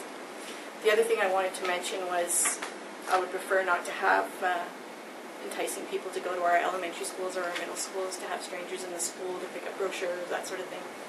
That concerns me when our kids are there. The other thing I just wanted to mention, which I didn't see in the report, and thank you so much for the report, it was very interesting. I think I learned a lot here. The consequences of operating outside of the guidelines. I didn't see anything there about that in the report. I know there are some fines for different things that happen, and we know that historically it's asked for forgiveness after you've done the penalty. So I'm just wondering what's happening in that area, and for fines, or if there's a way to do preventative, because we've seen candidates do things that are clearly outside of the guidelines, and just what are the penalties for that, and how do we enforce that? Sure. Well, there are dollar amounts set out for the fines and how they're enforced. We do provide, are complaint driven for one thing, like we are for most of our bylaws, but we also do provide some degree of warning at first. The fines will generally be directed towards the candidate. Many candidates have many people working for them who are keen and excited and maybe not aware of some of the specifics. So it's always hard to put all of the onus back on the candidate. But we do take enforcement action, and we do have a list of fines around that. Signs are primarily the one that we have enforcement on. I don't believe there's anything else aside from what the provincial government requires of you as candidates. So there are limits to what we can do, and mostly we actually get great cooperation. Right? It's worked out well. I'm not sure where we would have other enforcement opportunities. I guess, but if there's some that you could suggest or that I'm just wondering about that, because we know even in the by-election that just happened, we had some usages of the Coquitlam logo that wasn't authorized. Well, once that's on marketing material and it's out in the public, then it's no longer controllable. And even if we fine, if that person comes into office, it's worth it for them to budget for the fines. And I think that's a challenge. Is that a cost of doing business from a candidate's perspective? It is interesting you brought up the logo. It is something that the three of us did discuss. I think what we have seen is people don't use the logo as a specific item, but they'll take their photos strategically in front of something else. It's one of those challenges. I'm not sure you could put a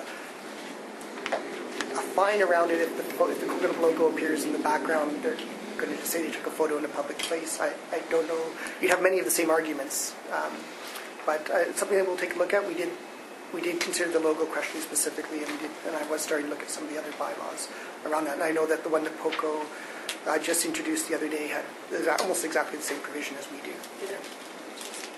Yeah, that was the only thing that and social media just makes that more pervasive, right? And it's very difficult. The staff here can't be on all the social media sites, and I don't think they should. They have different responsibilities during the election. And it's just a matter of what complaints are raised and brought to their attention. And we generally get very good cooperation from candidates. We just say, here's the complaint we've received. Sometimes candidates will understand there's a negative perception to being the one who's on the edge of the rules. Good to know. Thank you. And Terry. Yeah, thank you. Just more about the lawn signs. Something that I remember was going through my mind in both the elections I was running at, but I was knocking on doors, and I did it for more than a month in both elections, and found somebody who was quite enthusiastic about my candidacy. I'd always ask them if they want a lawn sign, and quite often they'd say yes, but I couldn't put it up for like 2-3 weeks. It would be very convenient for somebody knocking on the door, like a candidate, if the person said yes, but when the candidate finishes knocking on doors at the end of the block or 2 blocks, to be able to just go back along the street with a pile of signs and put them in there, right there on the spot. That would save a lot of time and effort. And so duplication. Duplication of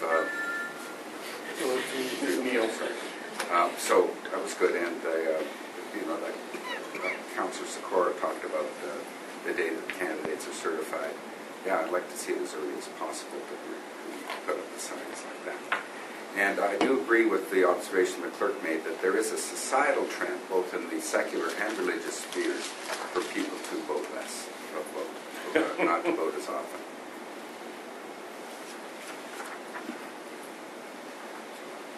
Wow. Okay, Neil. Thanks. You obviously spurred Neil on. No, it was actually the meeting we did. You talk about financial penalties for breaking. I don't think they're guidelines. I think they're bylaws. Perhaps some people looking at it as the cost of doing business, the cost of getting elected. And for some, dollar cost is not particularly significant, particularly if they're successful in the election. The political cost, on the other hand, and you referred to the fact that being perceived as being on the edge of the rules may be negative, and that's probably true. but the number of people who are aware that somebody's on the edge of the rules is probably limited to the candidates and the election officers. And so I wonder if you would consider whether press releases of fines levied or that sort of thing might be. Well, I'd like to think about it. That's all. Thank you. Actually, and that spurred something for me. The guy wants to take Well, and just from a personal observation during the by-election, there was one candidate that I think that, over the course of the 10 days, we noticed about 12 houses where there were 2 signs strategically placed, always on a corner lot. So again, it wasn't an overzealous volunteer, because it was the consistent pattern. And, it was that candidate knew the rules. And they were, in my opinion, and I never asked them, but I'm assuming that they thought, well, they'll do whatever they needed to do, right? And it was frustrating to me to see that, because I know the candidate, I know they're a good person. So the fact that there are some financial penalties after a certain number of warnings is great, but if over a 10-day period, you're only going to get maybe 1 fine by the time you make those complaints, and it's well worth it to them, right? So I think some maybe tightening up around that would maybe prevent some of that from happening. I mean, it's always going to happen, but it was just kind of frustrating. Yeah, I think we can look at the amount of the fines. I think there are some. I mean, it is, and I know from working with Carrie and Lauren, it's also the hardest part of their job. I'm sure. What they do is that it's, you get those calls, you get those indications, and you're really left in an enforcement role in what is supposed to be a celebration of democracy, right? And I think those are challenges and stressful to staff. So I think it's something that having as stringent as possible of wording in terms of clarity, not in terms of limitations in the bylaws, is one way that we can go and then have that ongoing conversation. But yeah, perhaps raising fines and see, checking to see if our dollar amounts are less than other areas, because we've not wanted to be. I'm not sure I'm going to use an invisible hand analogy, but you're really trying to set the stage that's fair for all, and then provide those things so that people don't go offside, knowingly or unknowingly. Well, and it's an education imperative on the candidates' part, right? The guy put up signs for a lot of candidates over the years, and I know exactly what I'm supposed to be doing because I was told, right? And so I don't think that's a good enough excuse. Like, this person didn't know. Well, it's your job to tell this person what the rules are. Interestingly, it is the candidates who know, because I would say 90% of our signed complaints come from other candidates. Well, because they're the ones that are most invested. Most invested and the most knowledgeable. Sometimes it's the homeowners that do it. Well, in fact, have you ever received one from a homeowner that says, like, I think my neighbor's got 2 campaigns. So I saw that as how do you get the enforcement, and that's not the bigger one for me. For me, that candidate that managed to get 3 houses that has 2 signs, and I know one that did that in the by-election as well. But it was in the general election. There was one candidate who, I assume, as this person door knocked, this person found no one at this house, so this person assumed they were his supporter. Okay, it's him. Okay, and so you'd go down a road, and he'd won the sign battle. Did really, really poorly in the election. Got, I think, fewer votes than he had signs out. But and so I mean. And yet, really, I think no one would complain because there's a sign, and in fact, a lot of the signs were on property lines. So the person would say, "Well, it must be my neighbor put the sign out." Smart. And so, I mean, it's so subject to ridiculous abuse angry abuse. It makes neighbors angry, and it perhaps even gets some people to not vote because they're just frustrated by the fact that suddenly a lawn sign showed up they didn't ask for. And I think that's tough, from an enforcement perspective. If the city was seen to be removing signs, even if they knowingly knew they were wrongly placed, someone would say that the city was favoring one candidate over the other. Right? Yeah. So it's dangerous to proactively enforce that in some ways when they're right on it. And I recognize how difficult it is, because you'd probably be asked how many incumbent signs have you taken down, and well, I suspect that the incumbents are generally the ones that try to abide by the rules because of the perception that they're I think there's a bit of a double standard as well, so I think we tried to. In fact, my first campaign, we handed out signs at the grand opening of the campaign office, and some of them ended up in lawns that day because people didn't understand when we said, no, you can't put it out until, etc. So we didn't even do that this last one because we just didn't want any of the flack that comes with there's no benefit to it. Sorry, there was one more that just added to it. Me? Brett. Yeah, well, no matter what we set up in rules, some people are going to break the rules. And even with fines, we had this with those election signs a couple general elections back where people had larger than election signs. We fined certain people $50 a sign or whatever. People came in and protested. You remember the signs, but then one guy, but then they never paid because they never ran again. So it's a difficult thing to do. And then Where deposit is good. Then it comes to the question: are you limiting other people that can run and their financial ability? So it's never going to be perfect. And I think staffers, because even when you start to publicize names, some people are going to use that to attack other people unjustly and unfairly. There are some, generally I found in most elections, 90% of the candidates are operating all within the guidelines. You've got one or two candidates, and I think that's where you try to work together as a group of people as candidates, with staff to help them out on those issues. But the thing I do like the idea in the city halls and that area, they can be monitored and watched in the arenas. I think it's a good area to get brochures out in a rack, something that people have more access to. And I think we're trying to get more information, more access, more awareness about elections. The mail brochure, we put that back on. I think it's the greatest thing we've done. But I think we're always going to have problems with people cheating the edges of the election laws, what we have. And we'll have the fines there, but we do have problems enforcing them at the end of the day. Okay. I just wanted to say before I go that we don't generally get a chance to do a post-mortem on elections or get to speak about them. So I haven't had that chance before, but I've been here 6 years. We've had 4 elections in that time. And the report notes, and I wrote that deliberately, how well managed I believe they've been in my time here, and I think that's to the credit of Carrie and Lauren, and I don't usually get a chance to say that publicly or at this table, and I just wanted to take this opportunity to do so. I think they do a tremendous amount of work. They've put in very long hours at the sides, off the sides of their desk, and I just want to acknowledge that. And lots of giggles, Carrie? Yes. Laughing the whole way through. Yeah. You hear something, she did what? And to their credits, I think none of the candidates in any of those missed deadlines. I assume that was largely because there were people making sure that we haven't got your package yet, or we haven't did this or whatever. And I think that's pretty. It's a testament to.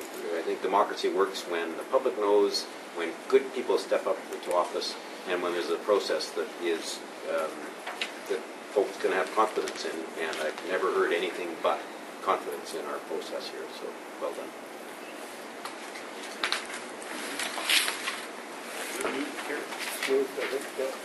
Has been moved and seconded. All in favor? Opposed? Carried unanimously. Report.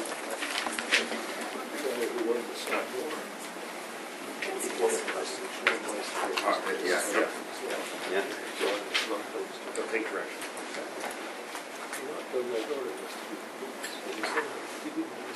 Vote for it.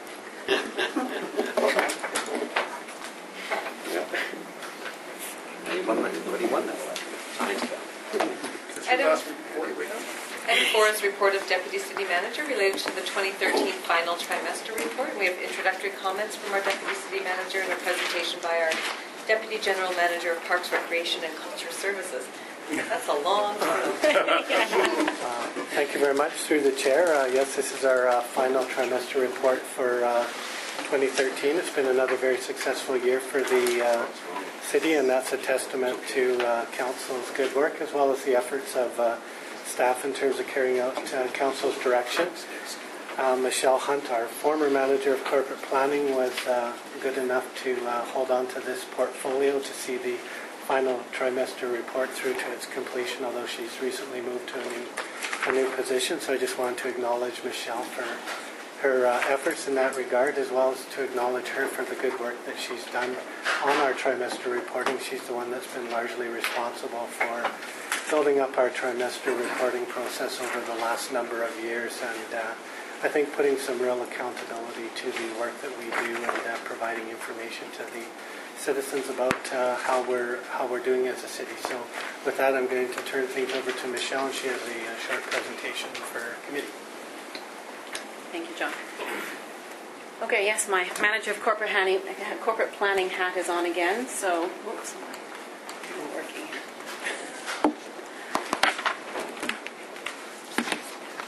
Okay. So, just to recap why we do our trimester report, we have our strategic plan, which outlines strategic goals, directions, and the intended outcomes from that plan. That spans the 4 years from 2012 to 2015. Every year we do our annual business plan where we come up with our priorities and the key initiatives and projects that we're going to work on throughout the year in conjunction with the budget. And then on a trimester basis and at the end of the year we look back and look at the results and look at the outcomes. And that's what I'm going to briefly speak about this afternoon. So the final trimester report has a look at the business plan priorities. It has our annual corporate performance report, which includes a number of quantitative and qualitative accomplishments. So the charts in Appendix B. A look at the development construction activity, economic indicators, our regular purchasing report, and vacancy report. It doesn't include our financial budget variance, which will come with the annual financial statements later on in the year. So this year we had our ABC priorities, our A being the most important priorities, B obviously being slightly less important than our C priorities. And this is based on the previous system that we had used in 2013, where we had a broad category such as the Evergreen Line. We said that was an A priority, but within that there's a number of initiatives, and obviously we then tried to differentiate between those being high importance versus low importance. As you know, for 2014 we've actually changed the structure a little bit so that each project or each initiative is actually given an A, B, or a C. So, you know, it looks a little odd here when I say that crime reduction and community safety is a C priority. That's, you know, not really the case. There are obviously items within that are high priorities for our RCMP, and but anyway, going forward, I think it'll be a better system for 2014. So just a little bit of an overview. The one chart here that I did want to point your attention to was our population estimate. These are in the first page of the corporate performance report, some of the measures. BC Stats, we use their July 1st estimate, and based on the 2011 census, they revised their numbers. So last year when we published this number, the 2012 number was 129,716. So you'll see that they've restated it at about 5,000 people higher than it was based on that 2011 census. The other key point I wanted to make was that when we look at the Metro Vancouver area and all the municipalities and their growth, Coquitlam actually exceeds everyone except for Anmore at a percentage. Small base. Yeah, 3 people. Hey, I'm a resident of Anmore. So I did want to just highlight that, you know, the interesting there. And I believe they're going to go back and restate some of those previous numbers as well, but they just restated 2011 to 13. The age distribution and diversity numbers were also updated.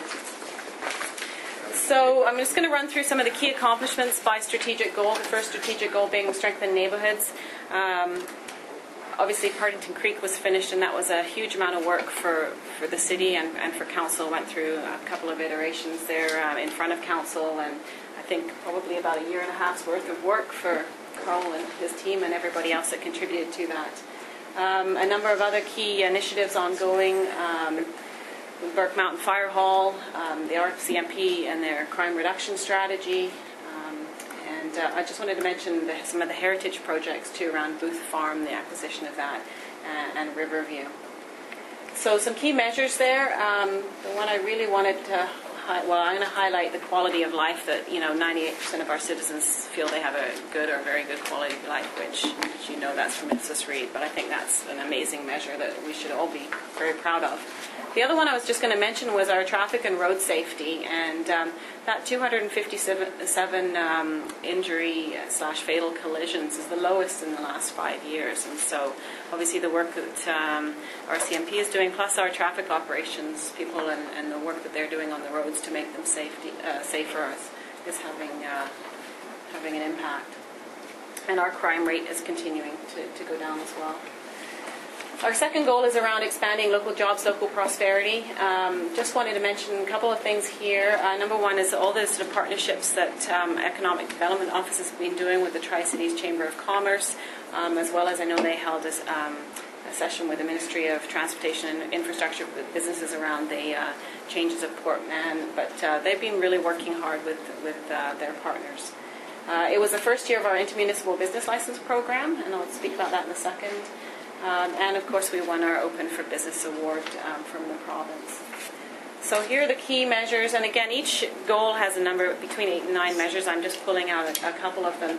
The one I wanted to highlight here, well, 2. I'll do the main one is our total construction, and that sort of looks at the activity of development construction in the city, and you can see it's still pretty high, coming down slightly from our record year of 2011, but still strong activity there.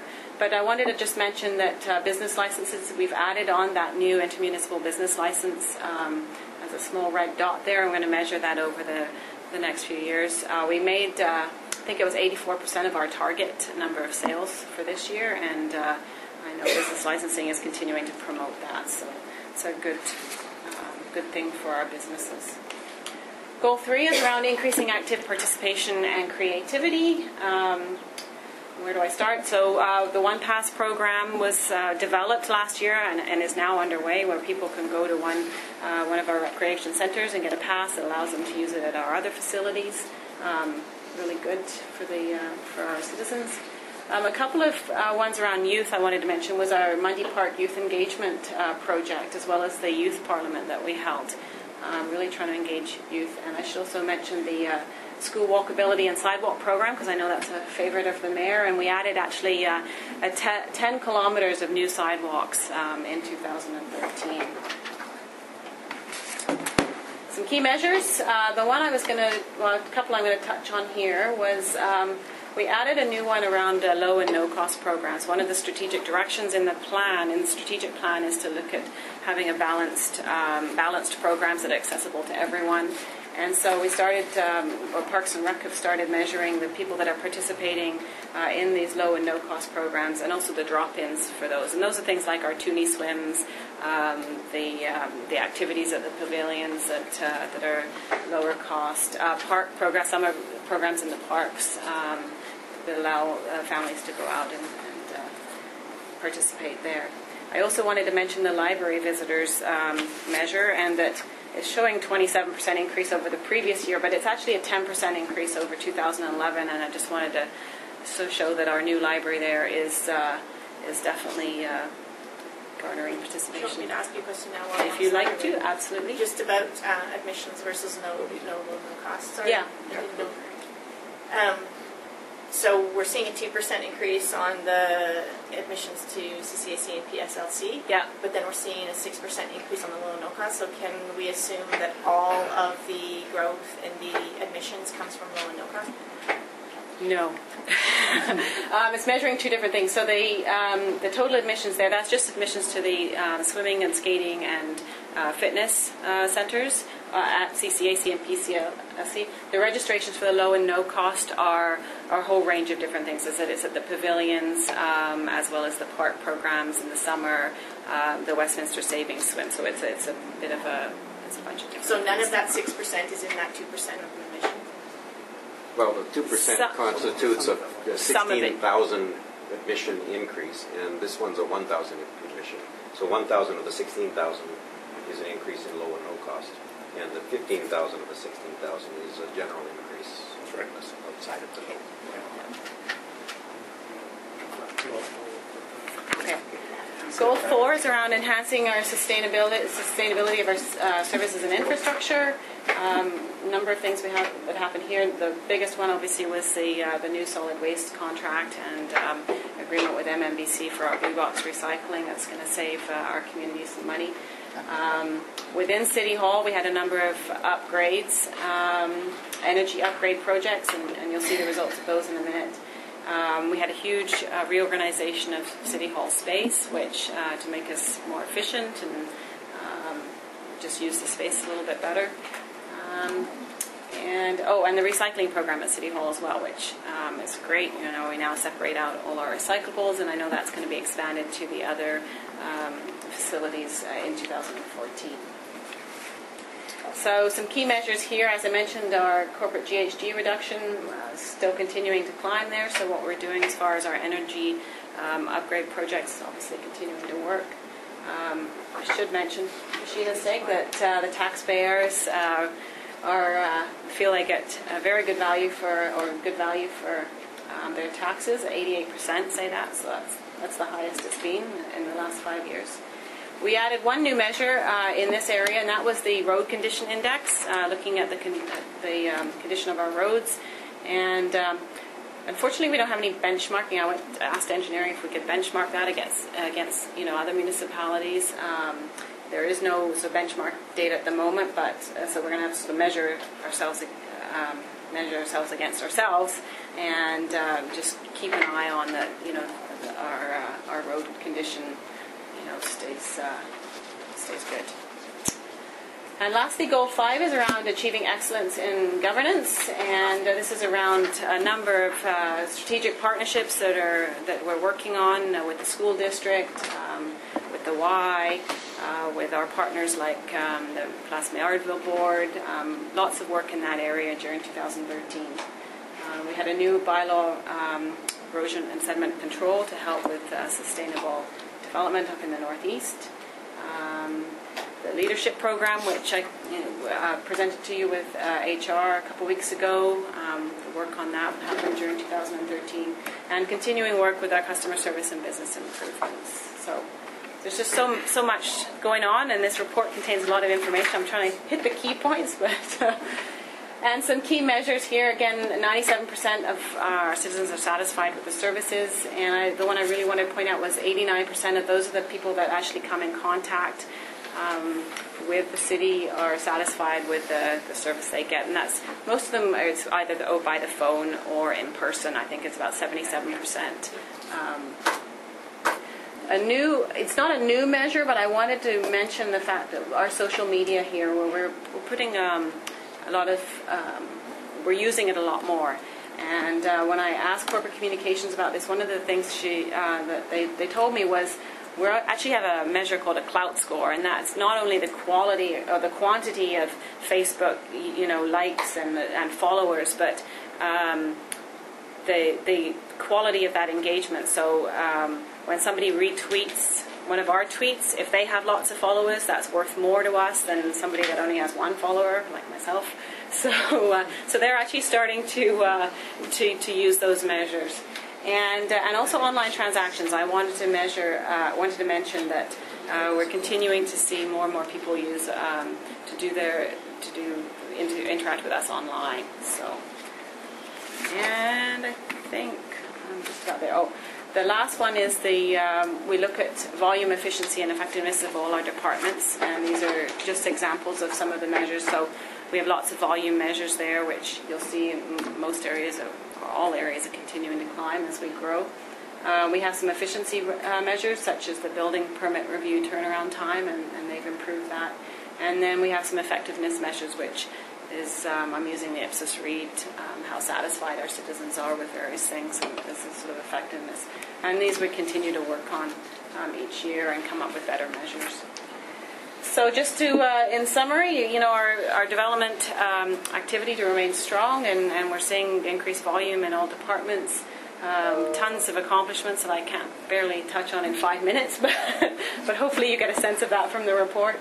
We're continuing to really focus our resources on the most important things through our prioritization exercise, the A, B's, and C's, and also continuing to look for those efficiencies to do things better. And with that, I'll ask if there's any questions. Thank you. Lou and Terry so far. Okay, thank you.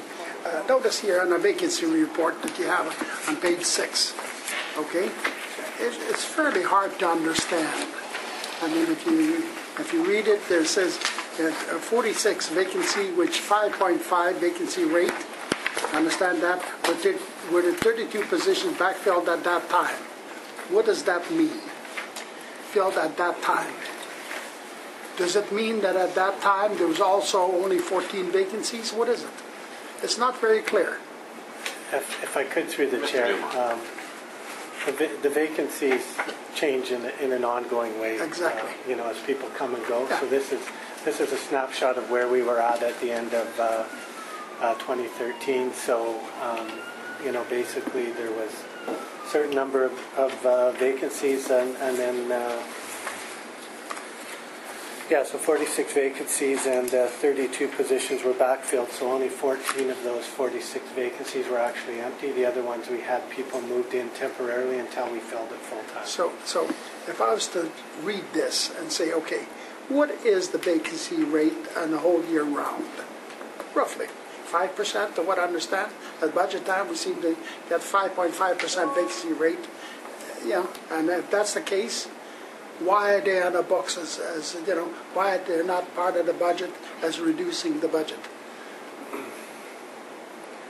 That would be like approximately if I took them at $50,000 each, it would mean like about almost $3 million saving. Mr. Dumont, I don't think we have enough faith in you giving the answer, so we're going to go to Sheena. She's waving back. Very nice. Hospital vacancies are somewhere in the $300,000 to $400,000 range based on the 14 vacancies. But council will remember that at budget time, we started our budget process with an $800,000 vacancy allowance built into our budget. And you will remember that we did two consecutive reductions. One was 150, and the other was 200,000 when we offset some funding. So we ended up with a vacancy allowance of about 450,000 in our budget, and we are a little bit below That's that. exactly what I was aiming at. Apparently, it took me years to try and convince people to do some reductions in that end. Otherwise it would have been on the books forever and a day. Still is. Okay. Then, secondly, okay, with all this work that's been done, two things that really bother me. I passed 2 notice of motions. One of them was park dedication, passed unanimously by this council. I served a notice of motion on monster houses. It was unanimous outside of council. Admission voted against it. Everybody else voted for it.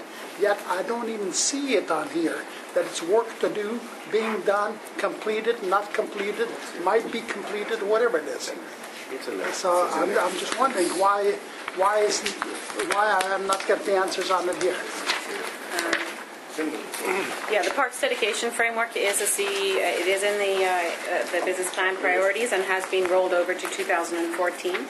It's under, it's a C priority under the key operational initiatives. And whereabouts is it? Unanimously. Voted unanimously. What page? I'm just looking for it here.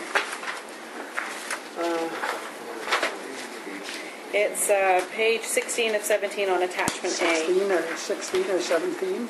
16 of, or 17? No, it's 16 of 17. 16? I'm missing a line there. And, okay, it's the development of parks, and doesn't say anything about dedication of parks. The last line. The very last line, Parks Dedication Last line in Framework. the table on page 16 of 17. Parks Dedication Framework. And that was a C priority, unanimously voted as a C priority. C. Yes. How can it be C if it was unanimously passed by council? It's a high priority. Well, Councillor Zakor, we could unanimously agree to do something and set it as a C priority, which in fact we unanimously set this as a C priority. In other words, it's been now 3 years or 6 years, and we're still in the C category. Nothing is happening. In fact, last time it came before... Okay, let me ask another question. Councillor Zakor, you asked the question. Yeah, okay, let me ask another question. No, but you asked the question. Okay. Councillor, last time it came before council, you recall, I even asked, does anyone want to move an amendment to make it a different priority than C? And nobody did. We unanimously left it as a C priority, which means staff are working on the A's and B's, and the C priorities. If you want to move an amendment again. Yes, I will. I will, but let me finish. That's fine. Okay. I didn't last time. Now, Okay. so that means only one thing. I will make a motion that the park dedication be moved up to A priority.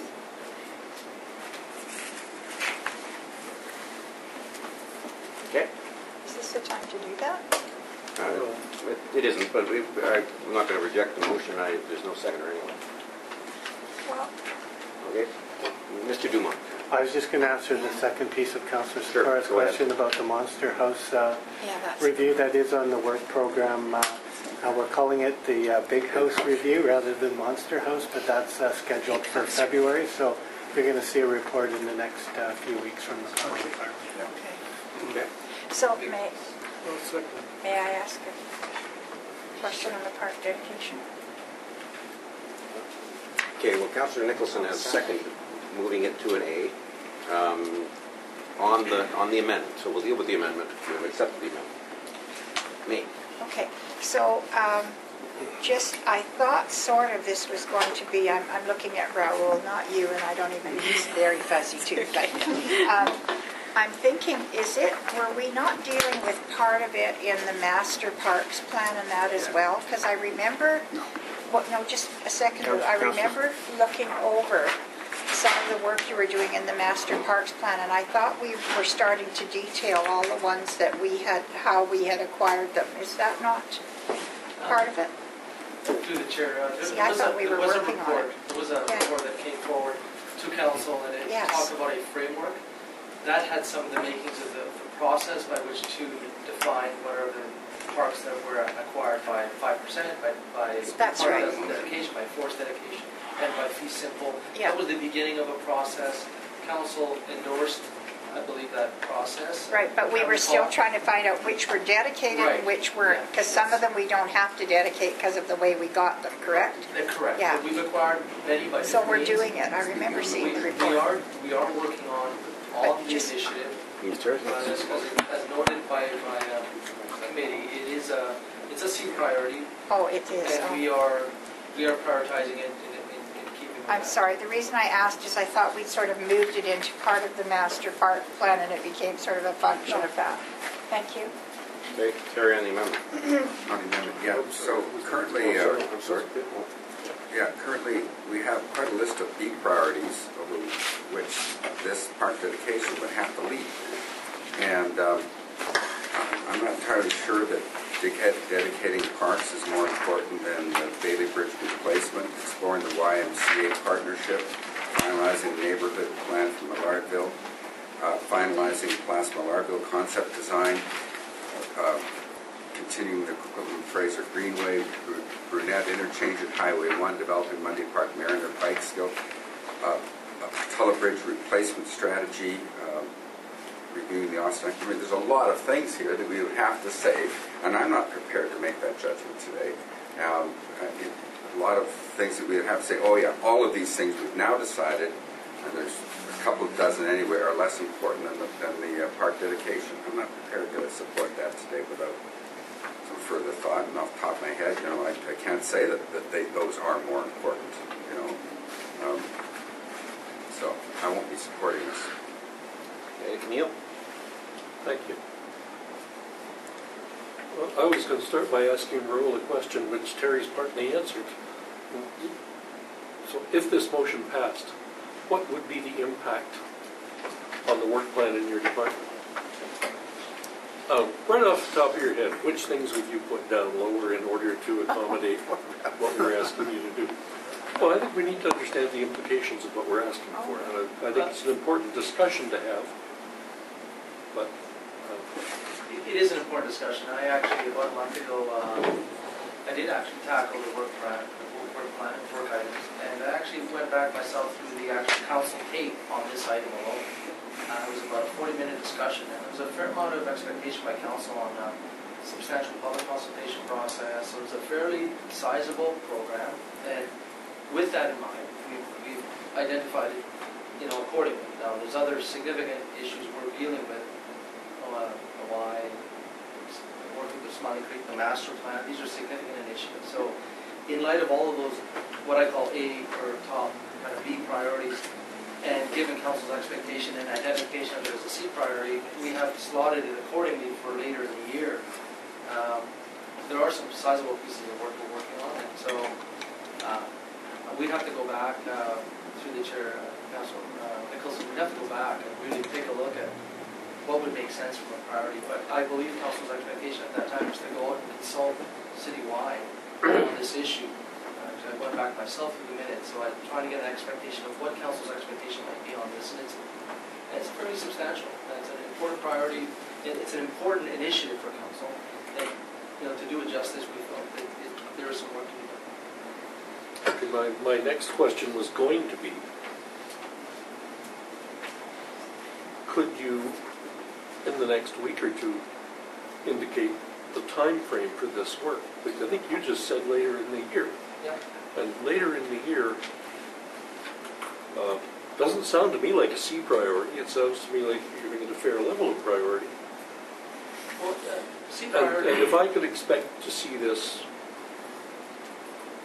considerable progress within 14, that would meet my needs.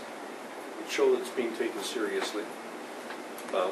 When I saw it as a C priority, it seemed to me that meant, when it becomes 1 year, it'll become an A priority, and then we'll get to work on it. That doesn't sound to me like the case. It sounds to me like a C priority is something If I that's could jump in here a little bit. If everything's a priority, nothing's a priority. Yeah, I know. But a C priority doesn't mean we're not working on it this year. Well, that's what I'm now understanding. Yeah, it means that, from my perspective, I'm holding more accountable to the A's than the B's and the C's. But we will still, as time allows, and we will still expect some progress. But it's understandable at the end of the year if you didn't get it fully done. My expectation, just to be clear, is that 95% progress on the A's is done. 60-70% of the B's is done, and maybe 40-50% of the C's are done. Because it doesn't mean we're not going to work on the C's. It means, depending how much work it is and how much time available, what other unanticipated items crop up during the year. If you had to push one off, a C priority is more likely to be pushed off than a B priority. So when you change your priority, it's important to us, because then when I have discussions with Raul periodically, I'm saying, don't forget about that one. You better not let that one slip, because it's an A priority. It doesn't mean we're not working on the C's.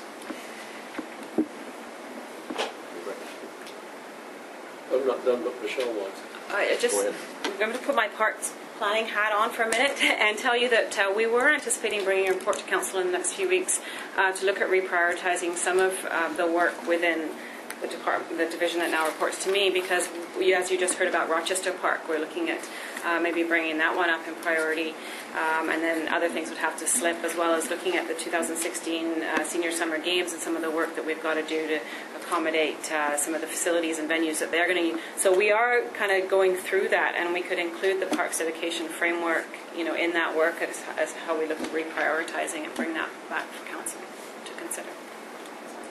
That would be useful, and I think would also certainly be helpful to me, because I was part of that discussion in 2011,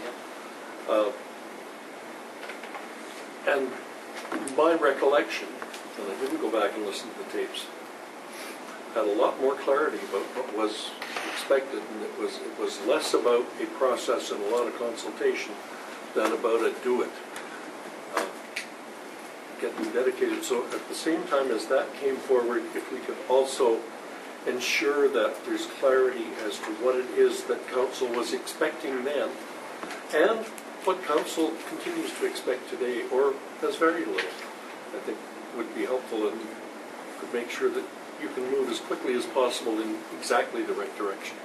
Thank you. Thank you. And on the amendment, I want to make it clear that our challenge is council keeps asking for more stuff, and some of it's very important, some it's lesser important. This is a pretty important piece. It's not a particularly urgent piece, These are parks that were undedicated they weren't dedicated in the 70s, they weren't dedicated in the 80s, they weren't dedicated in the 90s, they weren't dedicated in the last decade. Calling it urgent that we dedicate them now when we keep adding more parks. I think we need to go through the Parks Master Plan, and then the next step will be, or among the next steps will be, things like Rochester Park, things like park dedication.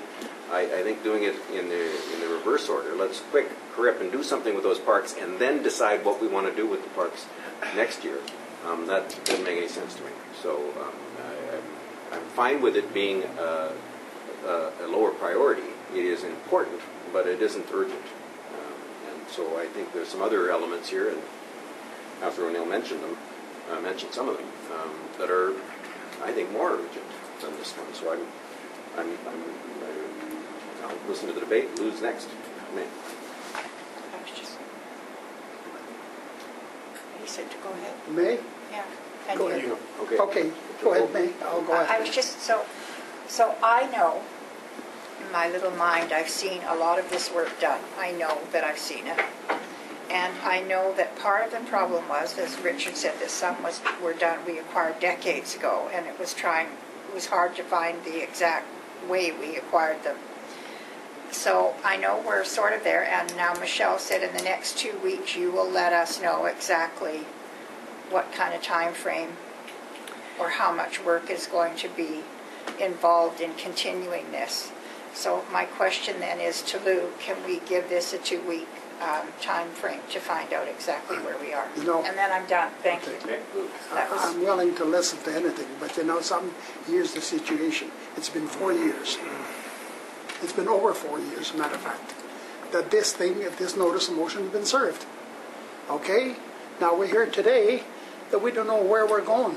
We don't know whether we're dancing a waltz or a foxtrot or whatever the hell we're doing. We don't know when it's going to be the end of the tunnel. See, and the mayor mentioned there was no park dedication in the 70s, 80s, and 90s. You're wrong, Mayor. I didn't say that because at all. we dedicated a lot of parks in the 70s, 80s, and 90s. I didn't Take say a look that, at Councillor it. Sikora. I said you didn't dedicate these ones because they're still not dedicated. If I can finish, because you and me will have a lot of arguments during the next year or so. But anyways, the master plan, you're doing the master plan. How can you put a master plan together? What should happen in the parks when they're not dedicated? You're going to put some playgrounds in this park and it's not dedicated? How the hell are you going to do that? You know, by dedicating the parks, it's very simple. And I know why the city bureaucrats don't want that thing to go ahead.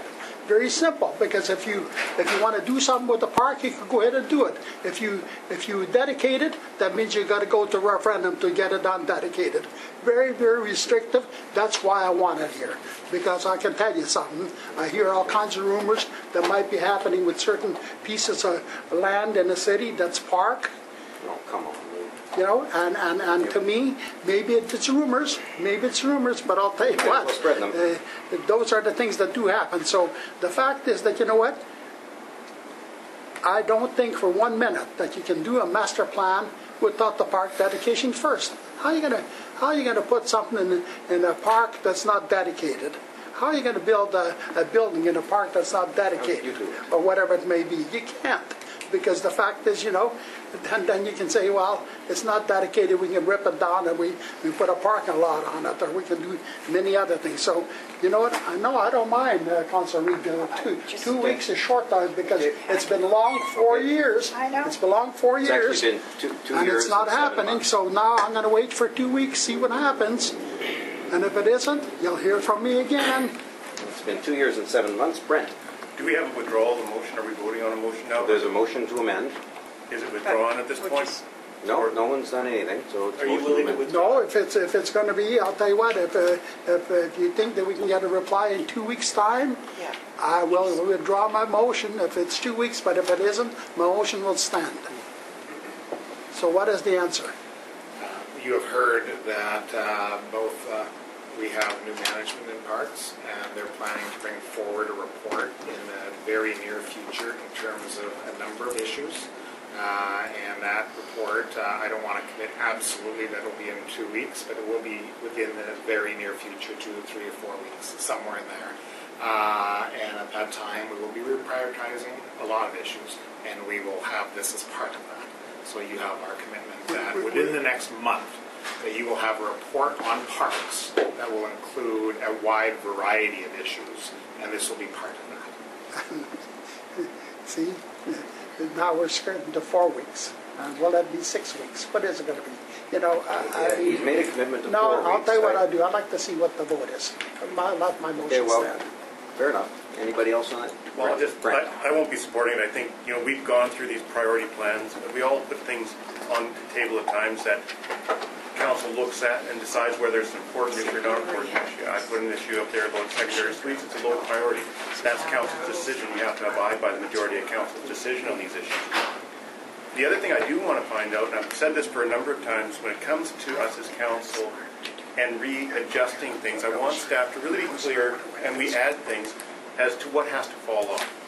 I think there's only so much time when we have this business plan and we have our priorities here.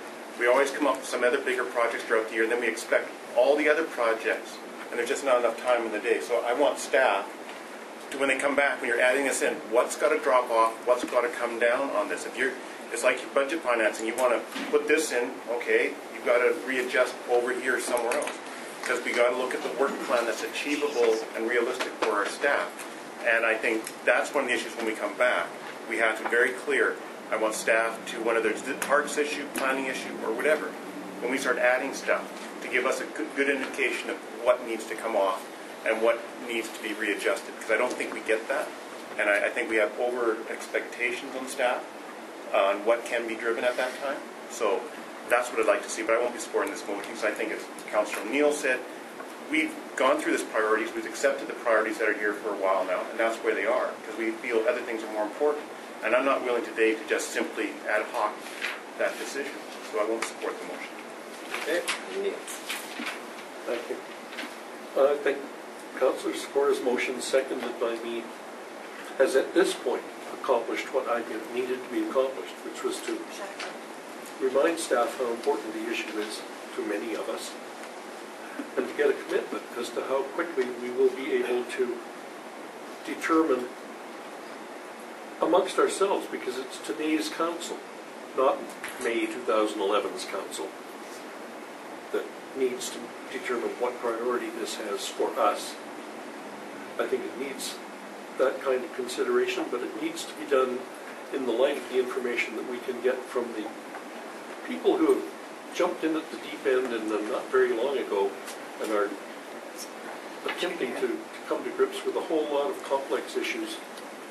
And so I look forward to seeing that report within 4 weeks and to having an informed discussion about where we see this in the priorities against all the others that are there. Thank you. Okay. Point then, is he withdrawing his second? You can't. It actually isn't the procedure that allows the withdrawal of a motion. It's on the floor. If I can speak again, if this comes back to us in 4 weeks' time, or 5 weeks' time, if it does come back to us, because it's been 4 years I've been dancing with this one. And I know that there's been a lot of things that have been come forward and stuff like that. Well, you know what? The sky is falling too. It's been 3 years or 2 years or whatever it is, and I never see the end of the daylight. I've been asking, and it's just skirting. Everybody's skirting, and many more important things to do. We'll see what's so important to do and how long, and we'll see a report. I guarantee you that again, that report will say, "Oh, we can't do it in the next 5 or 6 years because we've got such a big workload that it's impossible." Because you know why? The staff don't want to get it done. That's what it is. Okay, very simple. So I'll tell you what I'll do. I'll withdraw that motion for 4 weeks from now. You know what? I'll tell you, Mayor, if you showed some leadership in this city, you wouldn't have any problems like this. Lou, you can't. There is no procedure for withdrawing a motion. The motion is on the floor. It would have us make this a priority, I guess, ahead of the Parks Master Plan. All in favor? Why can't we withdraw the motion? It's actually, our procedure bylaw doesn't allow it. Really? Okay. He then actually said, "I'm not withdrawing the motion." So then we did another second round. I did a second round of debate. So Councillor Sikora is in favor. All opposed? The rest are opposed. The motion fails. I thought you could withdraw a motion. we don't have a procedure in the bylaw that allows us to withdraw a motion. We've done it before. I know, normally we do it by consensus, and I actually looked to the mover and he said, no, I'm not withdrawing it, so we had a second round of debate, and there were people asking us to put Great the motion. election time. This is a good issue at election time, believe me. I realize that it's an election time, Lou, that's what we're doing. Yeah, you better be ready. Yeah.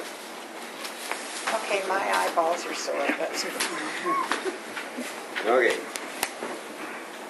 The motion is to receive the recommendation of the move receipt. No, that's all right. It's already on the speaking list for the main report. Oh, gosh. Okay. And it is Terry's next. Okay. Yeah, so just a really quick point, excellent report, and I think it speaks to the need for us to continue doing an annual Ipsos Reid survey. There's been some suggestions from other people on council that maybe we could save some money and do the Ipsos Reid survey every second year or something like that. I really don't agree with that. So this, I think, is the primary bit of evidence that supports the case to keep doing this every year. It helps us keep track of what's going on in a very important way, and that's the thing that I want to get on the record today. This has been on my mind for several weeks, actually, so this is a good excuse to talk about that. Thank you. Okay, Chris. I just realized I shouldn't ask my question. I'll ask it later. I withdraw my question. You're not allowed to do that. Actually, you can withdraw a question because it's not a motion. It's a lot easier to withdraw a question before you've asked it. I'd like to say great work, both of you. Awesome job. I like the fact that we're keeping such close tabs on all this stuff. I have a question later. Okay. I have a question. Is there anything we can do other than Ipsos Reid? Is there any other new and innovative way that we can talk to people without doing Ipsos Reid? I mean, I just don't... Mr. Dumont. There are other ways. There's online ways of seeking input and things like that. But I would say Ipsos Reid is a very good tool for us, and I think it's a very good tool to do annually, and so that we can track our progress and whether we're improving or getting worse. So I really think it's money well spent to do Ipsos Reid annually. It's a statistically valid survey, and I think we get a lot of good information from it. So we will be exploring other potential tools. I guess it lost a lot of face when the last election came. Sheena. Council will notice in your package for the workshop on Wednesday that there is an item related to another form of budget input that we're bringing forward for your consideration. Oh, good. Thank you. I have not read that. Okay. I can barely read this. No other speakers? Just on the Ipsos Reid point again, there may be all sorts of new and different ways that we can engage the public and find out what, but then we lose all of the sort of trackability over the years. We have to start from zero again. So we won't be able to compare like to like anymore. So that's a very important reason to continue with Ipsos Reid, because we can always compare, not only compare within the city of Coquitlam, but compare community to community. If we start going somewhere else with a wholly different way of finding out, we're not going to be able to compare what we do and how we do with the other communities across the province that have the same questions asked on the same regular basis. So I think it's very important to have that consistency. Both the consistency and the statistical validity.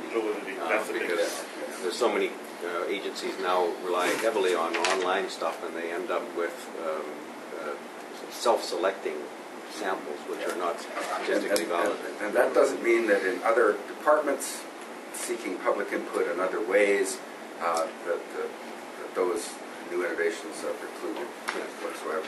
But keeping this one going the way it's doing is very important. Very important. Gathering public input versus trying to find public opinion or gauge public opinion. Correct. You are, sir. Brent, and then Chris.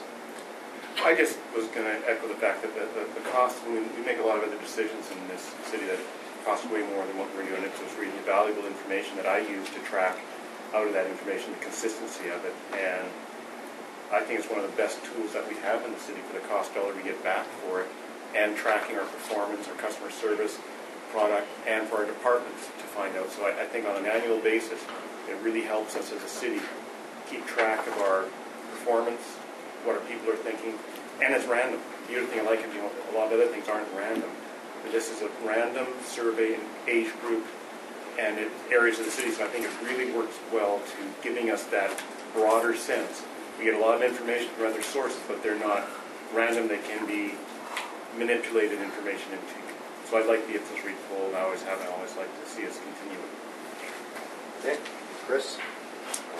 I think if we didn't like some of the results of the Ipsos Reid poll, we'd be feeling a little bit different. But I also worry, though, that as we move on, less and less people have landlines and all the issues that go with polling, right? So I think we have to have our eyes open to the fact that while we like to be able to track the changes, some of those results might not be as reliable as they were in the past, right? So just, you're not getting a lot of young people, for example, younger people in that study. Just through the chair. Ipsos Reid actually did in this last poll did start using cell phones because they were finding exactly that. They have quotas for age groups and they were not able to get those younger populations, so they switched to the cell phone to try and get a lot of those. I thought it was tough though. They were having a hard time with it, but they are moving in that direction as well. And you're allowed to do polling on cell phones? I guess so, yeah. Yeah, they did. Okay, good. Okay, I take that back then. I retract my statement. You've been retracting twice now. I'm a backtracker. Better open the window. Get Lou and then Benita. Yeah, thank you. We all rely on Ipsos Reid, and I remember about 4 or 5 years ago with the Ipsos Reid report, when we had Amy Long picking up our garbage, we're getting 50 calls a day of complaints. Guess what? You had from Ipsos Reid a 96% satisfaction. I can dig out that report. I've still got it at home. Now how do you hang your hat on that? And the fact is, matter of fact, I'll tell you what. I remember the mayor himself when he was a council member. Maxine Wilson was the mayor. How he chastised the Ipsos Reid report. They say, 56 people say that they're happy, but 46 people are saying somewhat happy, so you can't put the somewhat happy with very happy. Am I correct? No, you're wrong. I've never said that. No, well, you know what? I'll tell you, the Tri-City News can dig it up. I'm sure the Tri-City News can dig it up, that right up. I will make the categorical statement. I have never said that. And let me finish. Tri-City News can dig it up. I've got a cutout of it. I can bring it in from my home.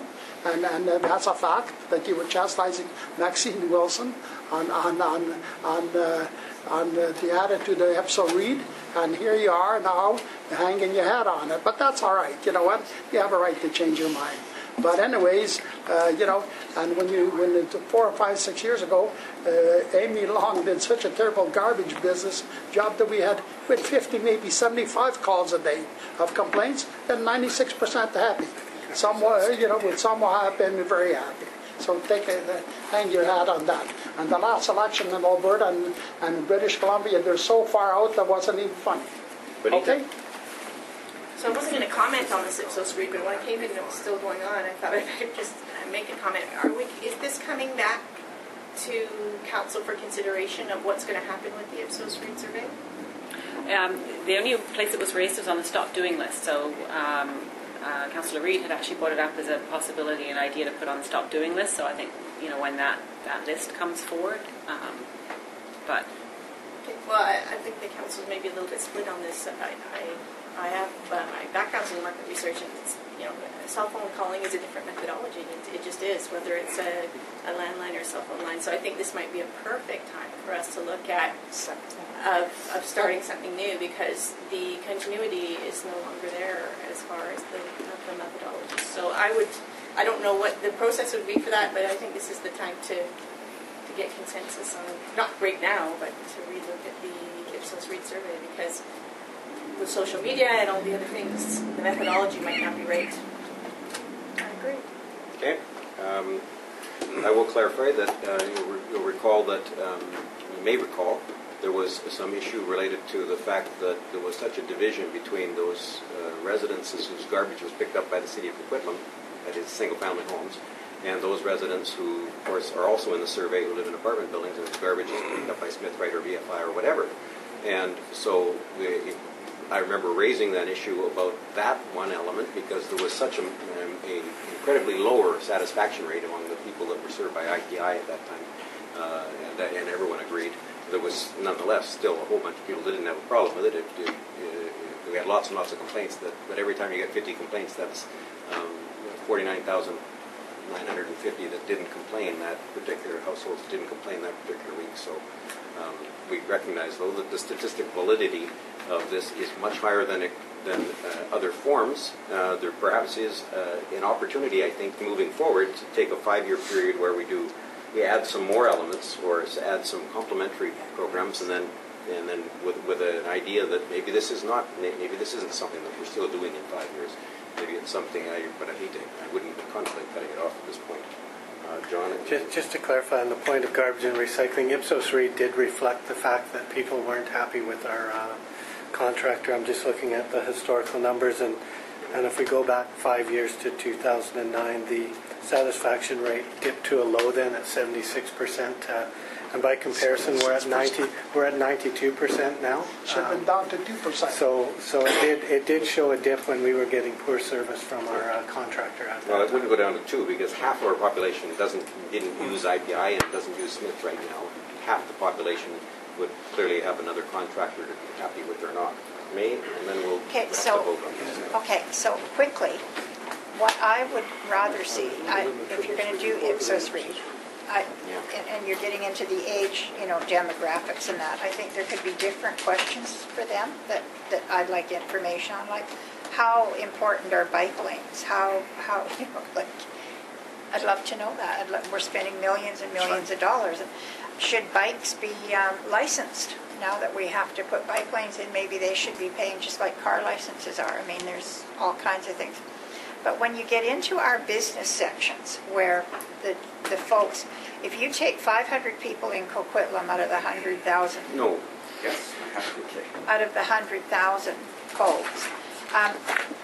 One of the things I'd like to do is I'd like to know if there's some way, maybe do what they're doing now, but maybe I'd like a segment added on to maybe a certain demographic that would use parks, are our parks, and then the certain demographic that would use the permits and plumbing and those kind of business services. I'd like to know from a certain sector if those are, really good. That's what I'm finding, that we're taking 500 people, and out of those 500, maybe 400 have never even been for a plumbing permit. Do you know what I mean? And yet they're saying, oh, it's great. That's where I'm coming from. On the customer service side, go ahead. Sorry? Go ahead. Just through the chair, Ipsos Reid does offer a variety of different surveys that we could do. So we could do just businesses. We could do a survey on that. They have ones where it's just to do with parks and recreation type things, fitness. They have a number of what they call syndicated surveys, which are standard surveys that they come and offer them to us. So maybe, Terry, if we could add on a little sector of something, that might make me happy. Not that you care, but anyhow. Okay, and we're to Terry, and then we'll vote. So, Councillor Reid wanted to know what the bike lanes and things like that. And I'm just looking now. Consistently, even though I ride my bike and I love having bike lanes, the Ipsos Reid survey shows that it has a much lower priority than more roads, better bus service, better maintained roads, and everything like that.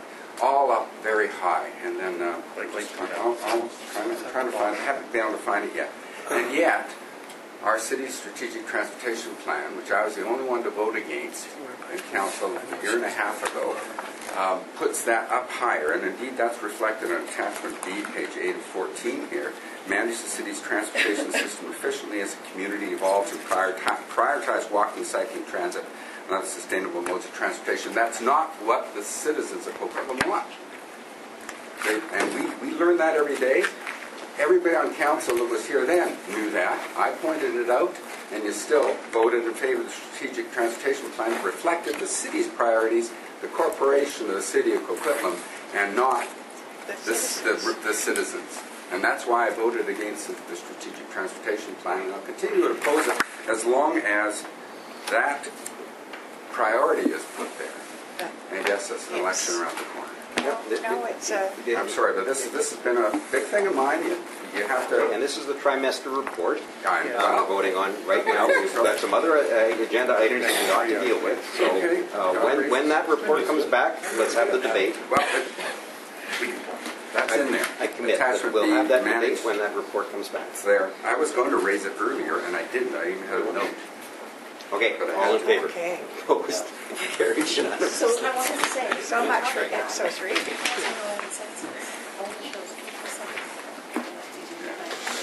It's just that in German? We have, We've got OBs to do. I'm willing to. I have one. I'm willing to. Executive item. Well, I won't. Never mind. I'll do it we quickly. have 3 other business items. The first is Councillor O'Neill regarding provincial liquor licensing policy changes.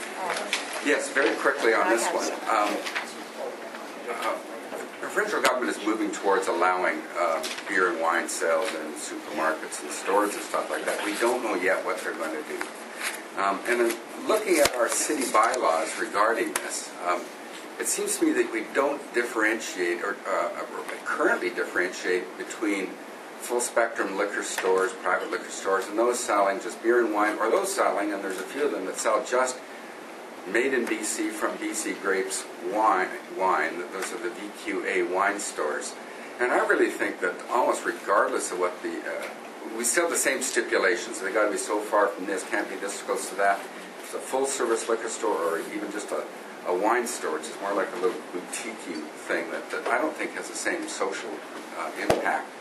So I think that we should really the staff should be thinking hard about what needs to be done in this area in anticipation. I don't want it to be a couple of years after the provincial government comes down with some new rules and regulations that we finally respond when our bylaw doesn't. I think we need to be ready somehow to respond, and especially in the area of little beer and wine within a supermarket, how that impacts the nearby licenses. Do they still have to have the same?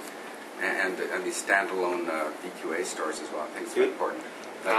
This falls into line of new emergent issues that happen that we have to deal with regardless of anything else. And I would compare it to the medical marijuana issue. If the senior level of government changes something, and then we have to respond to that, we would do that. And I know Jim McIntyre has already been thinking about that. I don't know, Carl, if you have any more to add on that. We would be thinking we would have to respond to that, and we would. Okay. But Carl, you have any other comments? Yeah, the province is bringing in all these changes. We've got to review those against our bylaws. And it's something that staff is going to be looking at. We're going to be meeting next week to talk about and then bring forward a report to the council. Oh, great. Good. Meeting next week to talk about it. Yeah, we're meeting next week to talk about it. Oh, fantastic. And we're going to be looking at what responses we bring forward for council consideration. And Great, thank you very much. Perfect. Way ahead of you. Yeah, it was just to update with that. It was a commitment that we made when we brought forward liquor policy because, as you know, the province hadn't yet landed with where it was going to go with that, and we as staff committed, and we've been following it on that basis. Thank you. May on that item. just on that item, the policy right now is everyone who buys a liquor license, there's a certain distance that they have to be away from every other liquor license. But what's happened now is the people who hold liquor licenses are a little concerned that there's people buying liquor licenses up all over the province. So you go up to Fort St. John and pick one up, and Spuzzum and pick one up, and then come back. There's no new liquor licenses to give out, and then that the government would relax their rules, and then people could just go and put them wherever they are, wherever they want them, and that is the problem we're going to run into, and that's probably the crux of where you're coming from. So it's going to be a biggie. It's going to be a biggie. And we have seen some of the province currently has a moratorium on VQA licenses and liquor store licenses. They're not issuing any at this time. That's right. Except if someone picks them up from up country and is allowed to bring them down to the lower mainland, that's going to be bedlam. Our zoning bylaw doesn't differentiate between holding liquor store, provincial liquor store, VQA store, just a liquor store. Right. that's something I think we could look at, that if it's just a wine store versus a full spectrum liquor store, it might have different. Unless the government tells us different, and that's what the concern So is. just want to But we'll be looking at that. Thank you. Bring a report back. Good, good, good. Okay, done. Second other business item is Councillor Reid related to 520 Como Lake Avenue. Okay, I guess through to planning or to whoever. I was unable to get over and to visit those residents, but did we do a shadowing? Did Edie provide a shadowing on 520 Como Lake? And view corridor? Did we ask for that? Oh, I see what you mean, the shadowing study on it. And view corridors? What I can do is I can refer that to. You don't know? Oh, Erica's here. Erica's here. If I may answer that, yes. We have asked the applicant to prepare a view shadowing analysis to look specifically at tower placement on their site Okay. with respect to energy systems. Yeah, because there was a lady that was here inviting us all to come, and I didn't go, but then I meant to ask that night and didn't, so I'd like to see that so we have it in case they can just tweak the building a bit, and then they'd have their view corridors and the shadowing. Thank you. And the next one I had was Port Metro. Port Metro, they're in their final consultation. Do we have any big issues that we need to deal with in this public? Yeah, through to Councillor Reid, I've been engaged in I know. the consultation process, and we're going to be bringing a full report to council before the end of the consultation period, which is April 13th. So we want to bring forward a report before that. Okay. Council, full description of the draft land use plan, what they're proposing, what the implications are, what our response has been. We've been working very closely with them and letting them know how we view their land use plan. And I think we're going to get some clarifications from them before that. Yeah, do we have any we don't have anything that you're worried about that sticks out like a sore thumb? Well, the port has jurisdiction over the Fraser River foreshore, right? They're proposing certain uses that are in line with their strategic vision for the that aren't in line with ours. But the local government also, we have jurisdiction over the land use that fronts onto that. So I think it's just a matter And there are some conflicts that we'll point out in that report. Thank you very much. I'm done. Okay, anybody else on that one? No. Now we're done. Second. All in favor? Opposed? Carried unanimously.